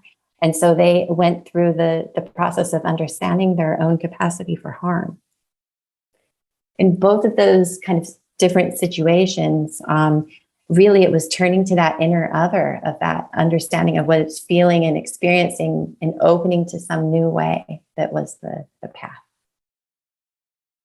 So what I took from bringing in those images when I did this, this was probably the fourth round of analysis, was asking, we asked in the beginning, where is individuation taking place? And I kind of saw this, and maybe you will too. It kind of just opened into the imaginal for a second. And I asked, what if that darkness that's distilled, what is distilled in the darkness between us and that relationship? And what if the answer to that is coming from three places at the same time? What if what is emerging in that understanding comes from the connection that exists between us, between two people, between a person and an object even, or something on the outside? And it's also happening in the connection within us between myself and a part of myself that is new, that is not known yet. And then what if those two things together, they open up to some kind of connection that's beyond us? And we can look at this as the transcendent function. We can look at it, this is just a way of having humility and understanding that we don't know everything.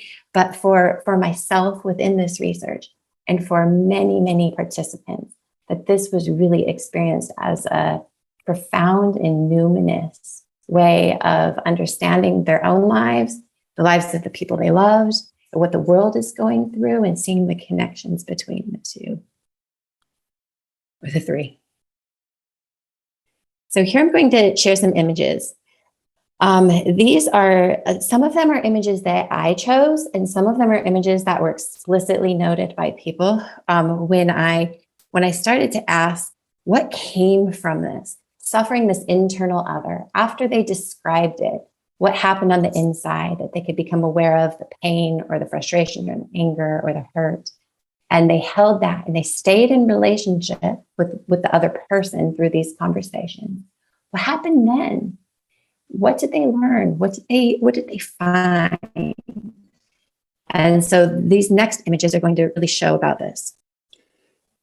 This is here an image of these quotes. These quotes really mean a lot to me, to be able to share the direct words of people's experience. So this person talked and said, well, what I find is a very radically different relationship with darkness and pain. And this is what they said. Okay, when you're at the bottom, you're dealing with people who are actively trying to work against what you perceive as good. In the moment, it's just like, can't you leave me alone? I just want to move on. But then I remember it's a cycle. And that doesn't make it feel any better because it's not fun to go through. Your tank gets empty. And just when you're about to run out of fumes, certain things happen, certain surprising things, and it fills you up again. And you can continue to do the work that you have to do. And this person talked about at the darkest moments of needing to go on in his social work, that there would be these synchronicities of exactly what he was missing would kind of show up. But it wouldn't happen until he was really in a place where he didn't even understand or know what he needed. Another person talked about different relationship with pain. So the pain in some ways pushed me to understand, so I wouldn't have to relive it. And the pain has been a big part of it. And if I'm very frank with myself, I was all those parts of the other people, the parts that I didn't like, the parts I had a reaction to. And now the pain, it just kind of lives in my gut. I don't see it like a foreign object. I see it, it's more like it's beautiful. I'm okay with it. I guess I am the pain, and I'm grateful for it in some ways.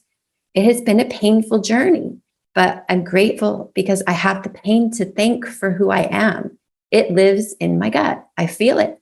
I can feel it right now. I don't think any longer that it shouldn't be there. I think of how much I've benefited from it. It has driven me to become who I am, and I'm grateful. When I asked for that image of what came after the inner other was there, some people really had these beautiful archetypal images of leaders. And this person thought of St. Francis. They said, the image that comes to mind is St. Francis of Assisi because it's about acceptance and humanity. Another person also thought of St. Francis of Assisi and said, recognizing that we're different and it's okay, and I still have regard and respect for you. This is what St. Francis brought to the world. But that's a big leap from most people's worldview. And I think about everyone, and I don't think everyone understands the impact that you have when you show or you talk about, or you're able to kind of exhibit a sort of openness and a recognition that maybe you have failed. I try to say, I could be better at this, or I'm working on that, or I really have to get better at this aspect of my life. I'm working on depolarizing myself. Sometimes what makes the biggest difference is just saying, hey, I got it wrong.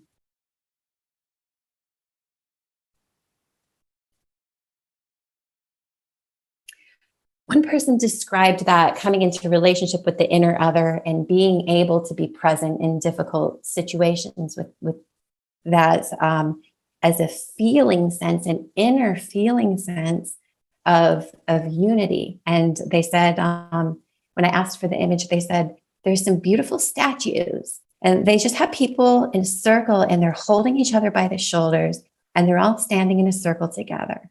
And it's like a circulation. And in this one circle, it's a unity, it's a oneness.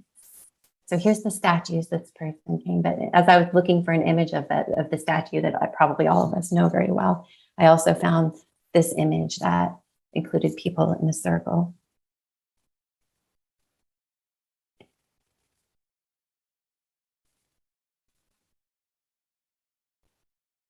There was this sense of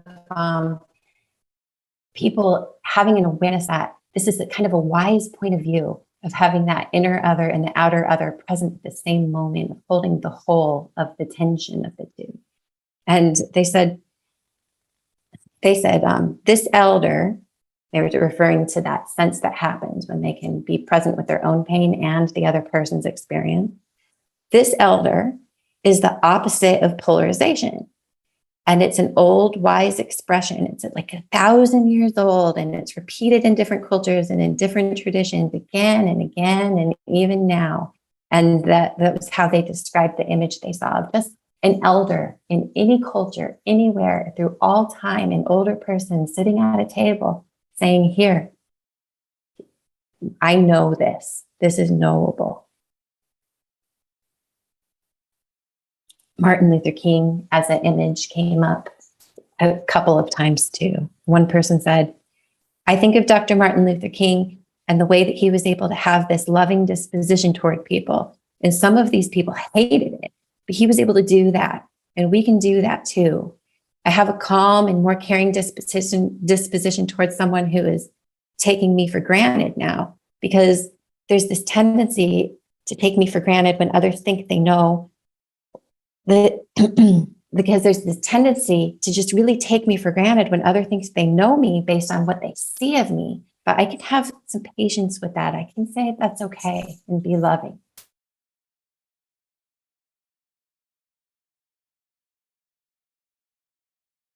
There are a lot of images came up of the feminine, especially an older feminine. And this person said, well, when I asked for the image of their experience, it's as if there was an elder woman and she is being asked for counsel. And when it's like, she doesn't really want to judge one side for better or worse because she's a wise woman. And so she would listen to both sides and she would see that each side has a point.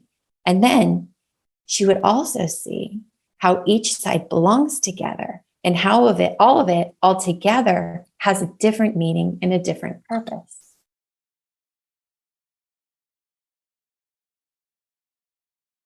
This is a type of image of Earth as mother that came up for one person who said this. It's beyond the personal Democrat or Republican. Instead, it's actually about what is good for people and good for the planet. An individual is not more important than a community. Both of them are needed, both of them. You need individuals to set up, and individuals have a lot of power to create, but you also need to have a united community.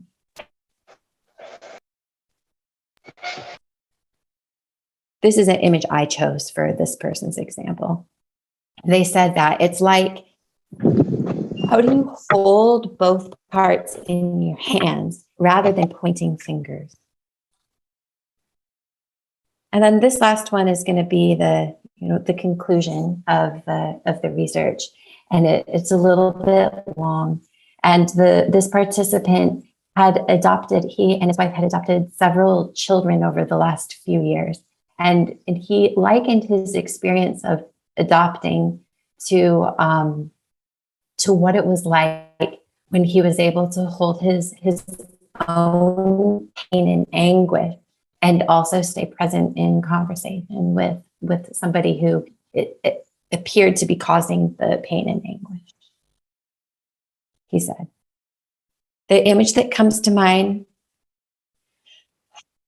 when you remember connecting with somebody who held, I asked, what's the image that comes to mind when you remember connecting with that person who held very difficult political views or ideologies? And he responded, well, it feels like going to court, but you're going to a court for a marriage or for an adoption. And you get there, and the judge asks, they say, hey, do you take this person to be your family?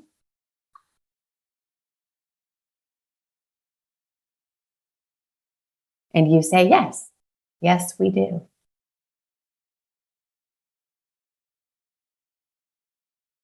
And at a certain point, the judge comes and announces it and says, this is your legal child. Or this is your legal spouse.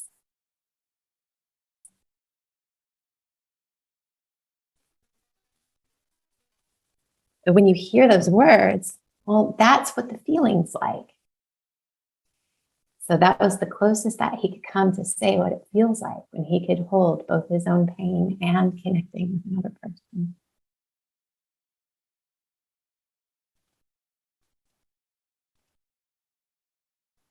One person said, this is the image that I chose. This wasn't a participant's image. This is what came to mind for me when I heard this. When you have two people who are apart and they're disagreeing and arguing, and they're able to come together, maybe just on a small issue, it isn't even the big things. It's the small issues that have made a big difference for me. When I find the unity of things in that one moment, it's like it's all there at the same time. Like when I'm able to still feel love and affection for my family member when they have beliefs or make votes in ways that are hateful and horrible to me. It's a very complicated feeling of unity. It's both things. It's all things. It's sadness, hurt, it's disgust, and it's like love, maybe longing. It's some understanding in there. It's both of it. It's all of it.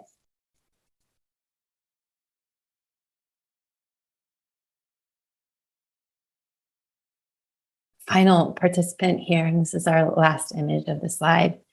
When I asked about an image for their experience, I said, I feel like there's an implied order, a wholeness. And it's not the friction of trying to think about things and analyze them and take them apart. Everybody thinks about reduction and everybody thinks about certain parts, but the wholeness is hard to see. And it's like the Tao symbol of the dark and the light, and it's together. It's like it's moving and it's unified. Think all together and all of the results that we have talked about in images and the ways that people have really shared their hearts through this research and the way that you guys have shared your hearts here today in your comments. And I hope that you've heard my heart in doing this work. That for me, it really was a transition from I don't know how to be and understand what's happening in this world to the capacity. Nothing was fixed. Nothing in the world is better. It didn't change.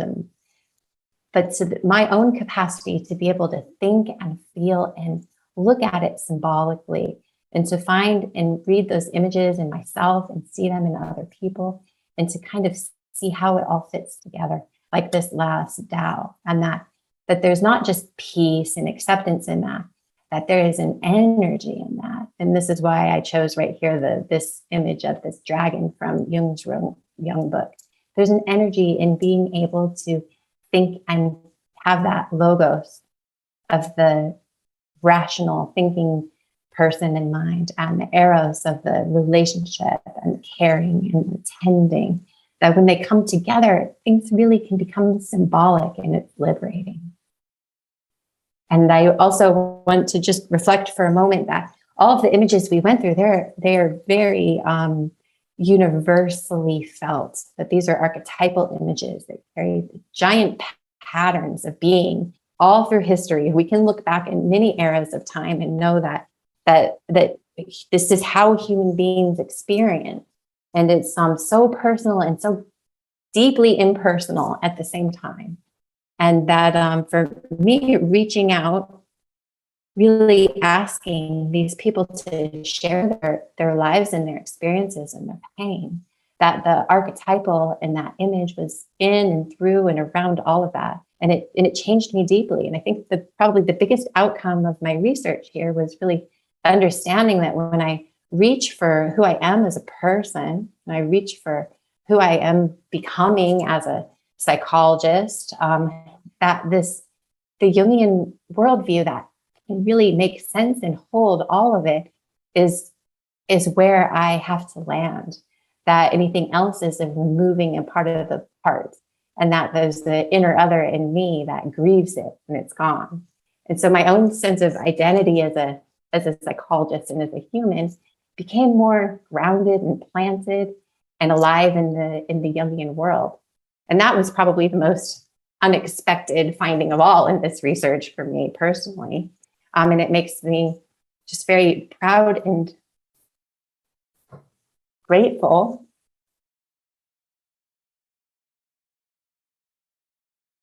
that that the Kristine Mann Jung Library funded this research. Not just for the money that they gave me to travel and to meet these people and to talk to them, but also for giving me that initial push of that there's a place for this work, and that it's important and that it's okay to participate. And through that, I've also was with the Heartland Association for Jungian Analysts, and I'm now solid in my path to move toward formal analytic training next year, and it feels like what I learned from the participants and what emerged in my own moving forward with this dragon energy of including all the little parts and thinking and feeling about them really had a strong basis for how to do this last half of my life. And we are at the end of the presentation. I really appreciate your attention and your care to the topic and to the research, and also for showing up for me. It's so good to see so many people here. And then we can open it up for a discussion. Does anyone have anything that they would like to say?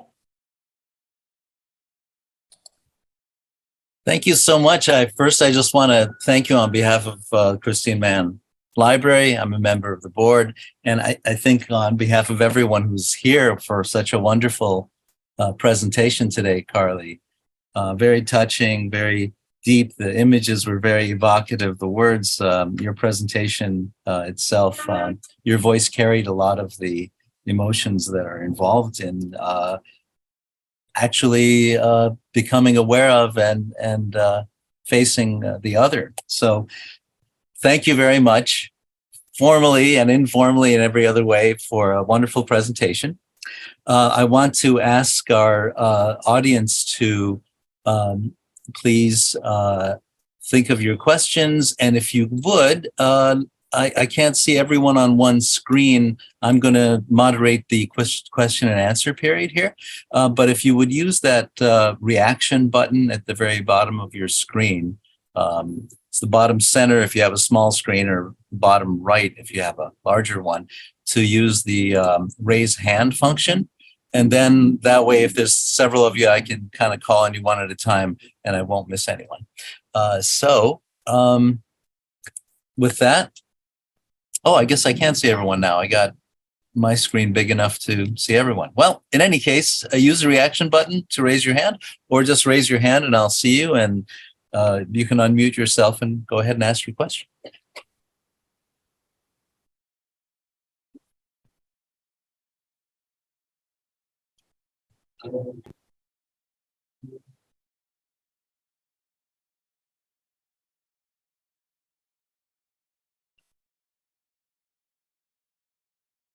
I have a couple of questions myself, if no one's going to take the first moment, but I'll wait a second to see if anyone wants to raise their hand.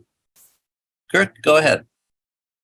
Well, thank you so much again, Carly, for such a moving and illuminating presentation. I guess what strikes me after all of this, an initial impression anyway, is how important the inner life is to the encounter with the other, and how rarely in our society and even in conventional psychology, we really get into the depths and the mysteries of how one embodies the encounter with the other person, representing a contrasting view, but also what gets activated inside that individual, him or herself. And I guess I wonder what your thoughts are about the need for us to shine more of a light on the inner life, on the experiential dimensions of these conflict mediation settings, in order to really achieve, I think, what Arnie Mindell calls a deep democracy. I guess one of my own fears is that if we don't help people to integrate more of that inner life and capacity to be centered or fluidly centered, we'll be rearranging deck chairs on the Titanic. Changing thoughts, changing behaviors, but not really being able to experience each other with our whole bodies, our whole body experience. So anyway, wonder about your responses to that. I really agree with you. And I think that as my research, changed from the beginning of asking for that more of the objective understanding of what happened in these training sessions, of what actually happened and how people applied it, that it became so much like the moving of the deck chairs, trying to reassemble things. And it felt difficult in the interpersonal field to relate that way. And that there was this natural desire or drawing inward of opening and feeling more comfortable myself acting directly. How was that? Like where did it hit you? And as I did that, the inner other in me that came up was the taboo. So don't you ask people how they feel. They might cry. This could be awkward. It's too invasive. It hurts. What if I wound them? What if they wound me? The social taboo of saying, what is here and how does it feel? And it's okay and curious and maybe even enjoyable to talk about it. And that is what's missing from our culture, the emotional acceptance. And I think that when people start thinking about what's happening and just being able to say how they feel, that those transcendent function, like all of those images at the end are just like right there waiting for us, waiting for that marriage to happen. Let's think about it. Let's feel about it. Let's express those two things. And for me, you saw these images are ancient images that we saw. They appeared in people who had no background in ancient images, who were not coming from studying or being aware. It just was, Martin Luther King is here. Like, this is what it feels like. Or saying, like, there's an elder woman who can understand all of it. It taps into these archetypal, beautiful themes that do have the capacity to hold all this energy that just one little person can. And I know that, that Kirk, you teach existential integrative psychology, that this is where you publish, this is how, we talk about bring presence and bring awareness. And a part of that in everyday life, I think, is really making a decision to invite people's emotional worlds into the conversation. And maybe just that alone could go a long way toward what you're talking about, having a deep democracy with ourselves. Like, yeah, this doesn't feel good, but I can be okay with that and understand it and know that there's a meaning there. Thank you, Kirk. Thank you, Carly. Wonderful. We had 3 hands up. I think Claudia put her hand down, unless I'm mistaken. and then we have Leigh and Connor. Claudia, did you want to ask your question, or are you good with withdrawing it?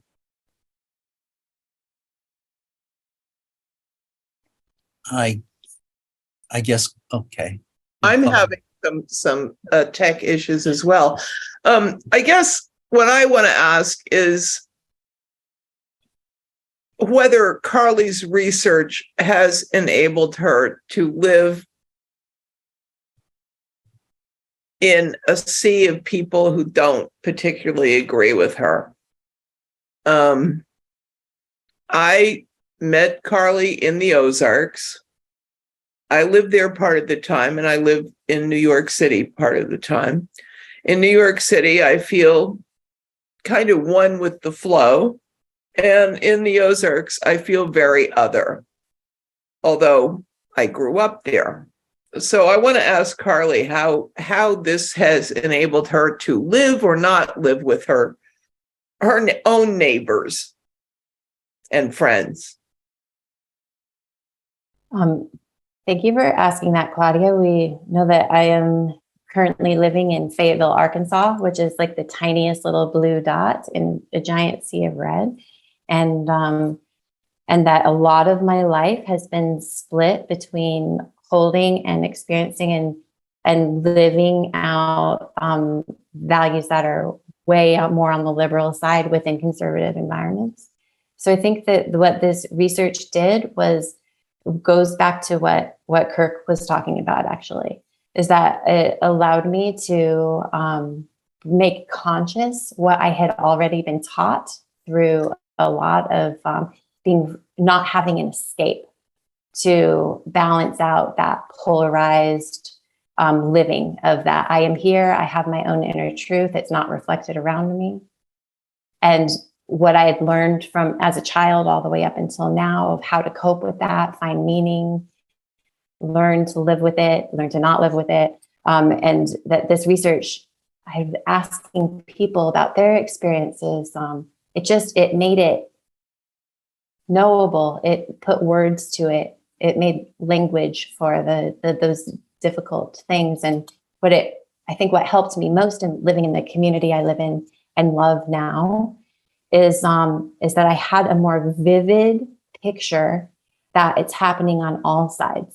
That same sense of alienation and pain, it might be expressed differently, but the inner world is the same.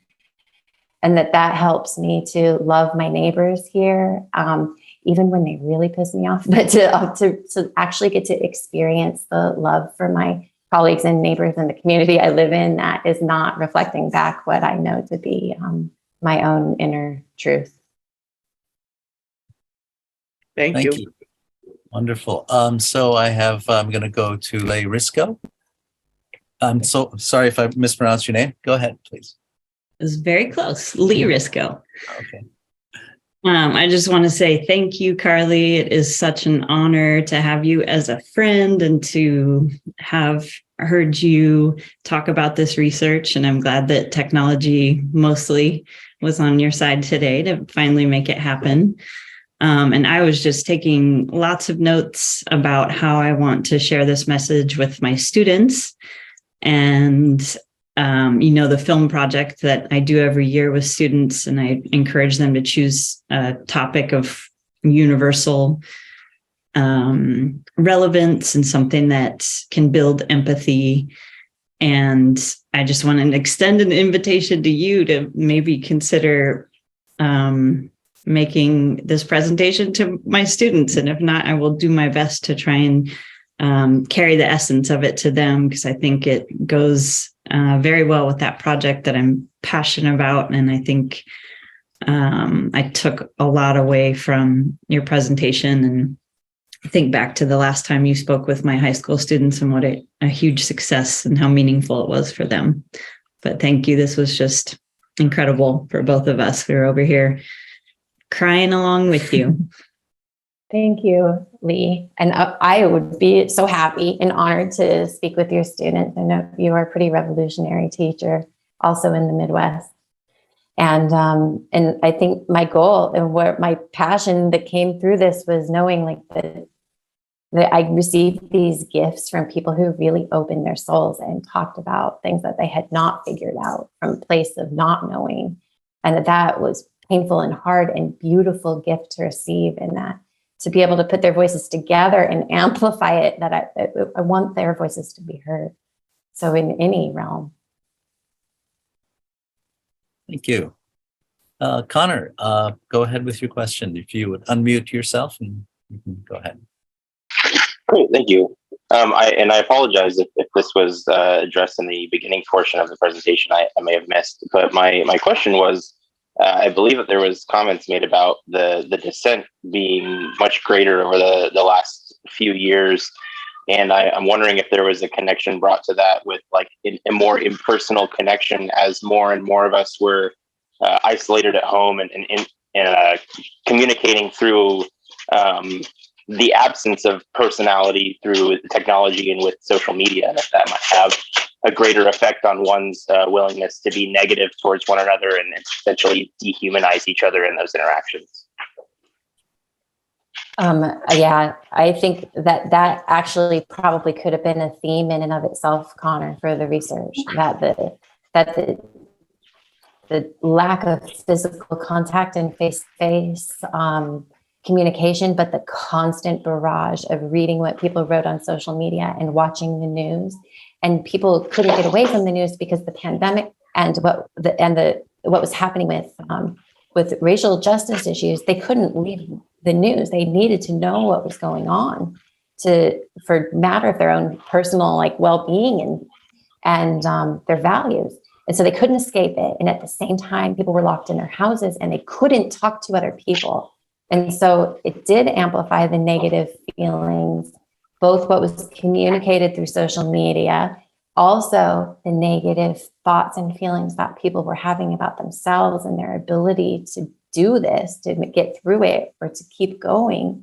But I think most importantly, what happened is that forced that inward turning to the inner other, forced it. There's no escape. There are walls all around. Like the only place to really turn for a lot of people was inward. And then that's where that beautiful creative potential opened. Thank you. Thank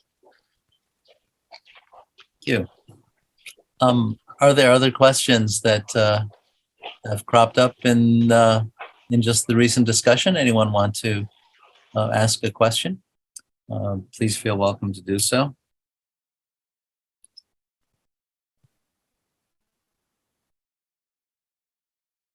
While you're thinking, I'll ask one question.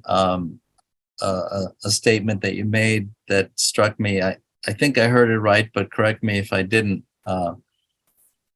Carly, I think you said the other became the group itself at some point. Did I catch that right, or am I just hearing things other than what you said there? And if I did hear it right, could you explain what that means? When we were talking about the group, were you talking about the opposing political group or the group here itself? Do you remember the context?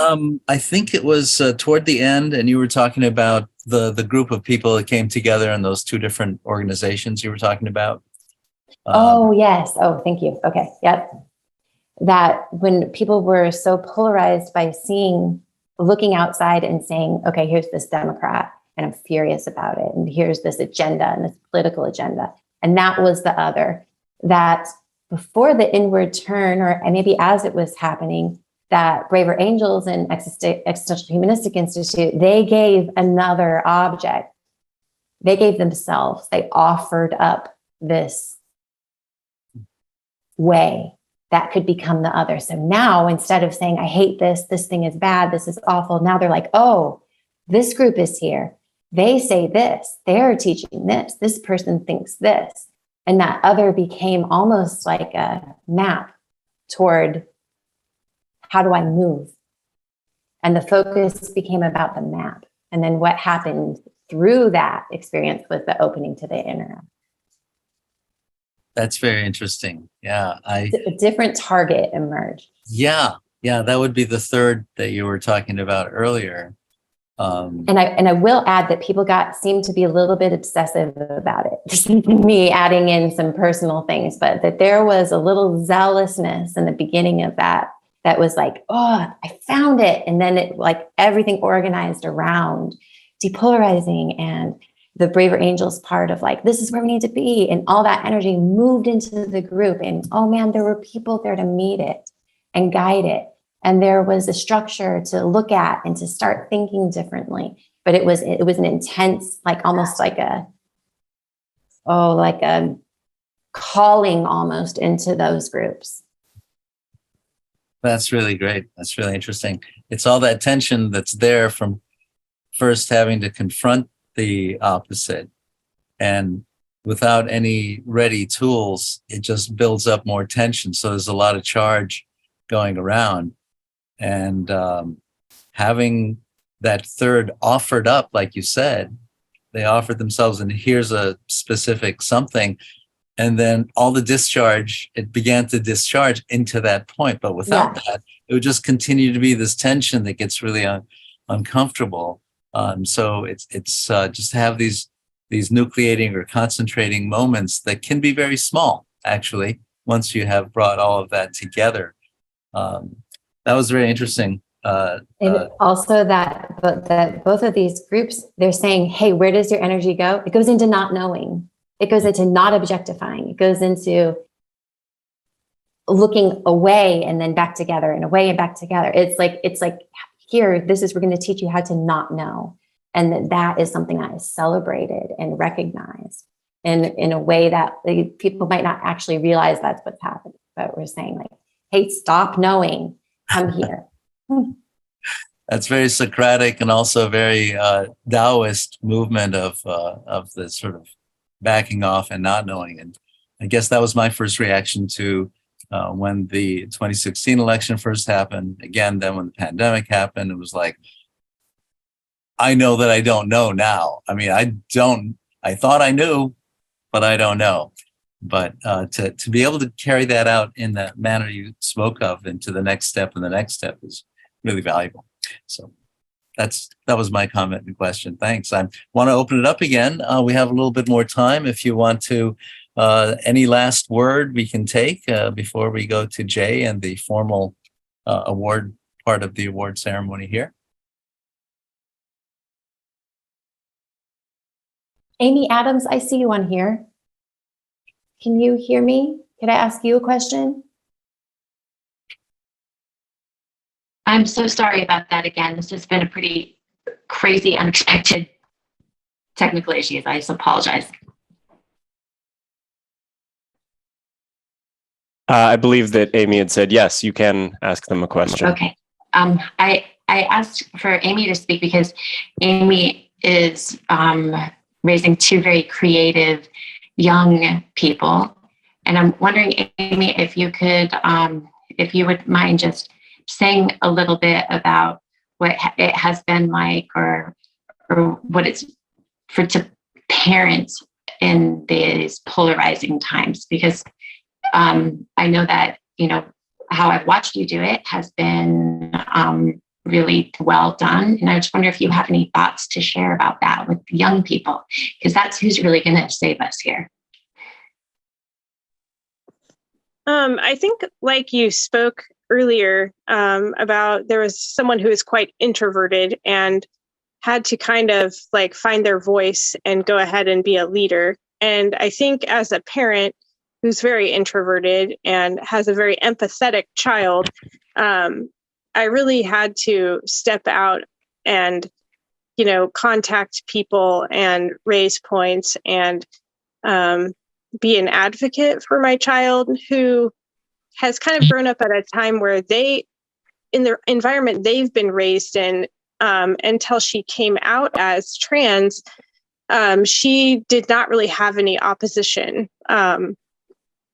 It was when new people moved into her classroom after COVID that had not been educated in the same environment that the opposition started. And she started hearing some really hard things like, you're not okay with God. And, they were fine when she was they, them, but when she became comfortable enough to come out as she, her, there was a lot of opposition among students, and it actually kind of created a strange dynamic in their class in which there was kind of like the side that was for my child and the side that wasn't. And luckily they had a counselor who was able to kind of step in and help with some of that. But sadly, there really was no option but to move schools for the next year because I wanted my child to be more comfortable. But with conversation and movement of a certain student who was really against my child, we were kind of able to move forward, and other people who had been influenced stopped. So there was, and there was actually support from students who had not supported my child when that one person who was oppositional to her was in the classroom. That's this year has been a lot better at the new school, but the environment is very much more accepting, and there's a Gay Straight Alliance Club, and they're in that advisory class with that teacher. That teacher is their main middle school teacher that kind of helps them, kind of like their homeroom teacher. So that's it. I really appreciate you sharing that, Amy, and I like ending on this note too, because it's one, I mean, we have young people out in the world who are living this polarization by being true to many different identities, and that they are really leading us. And when you said that, that you've learned to be an advocate, and that they have, that your daughter has taught you that, that this is, it's nice and fun to look at the images and to talk to people who are 35 and over in this research and to glean the wisdom from it, and that there are people of color, people of any type of gender identity that is, not expected, people of any way outsider of what that power structure is, that they're living it just by existing, and that this research is about how do we make these safe spaces bigger and bigger and bigger for them.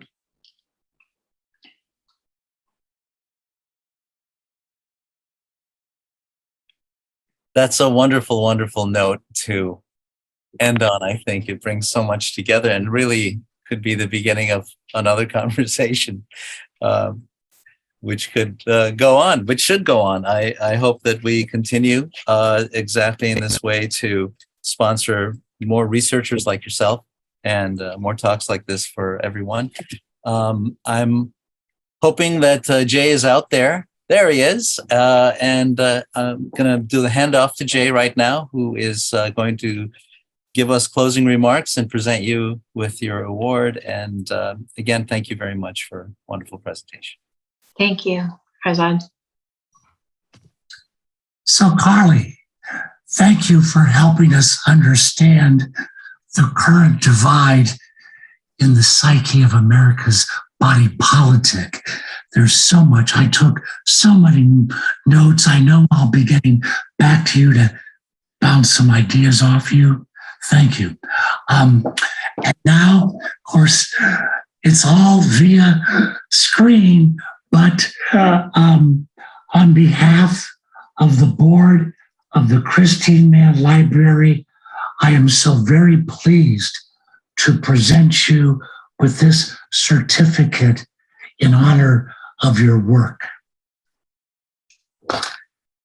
And also now in closing, I want to thank all of you for attending today and invite you to learn more about the award and what else is going on at the Kristine Mann Library by visiting our website at www.younglibrary.org. Again, Carly, thanks so very much for your such important research, and we wish you well as you pursue your training. All the best, Carly. And thanks again to everybody for attending. Thank you so much, Jay. Thank you for everyone for being here. It's quite an honor. Thank you. You're welcome. So on that note, of course, we'll start to close and just wish everyone be well and goodbye.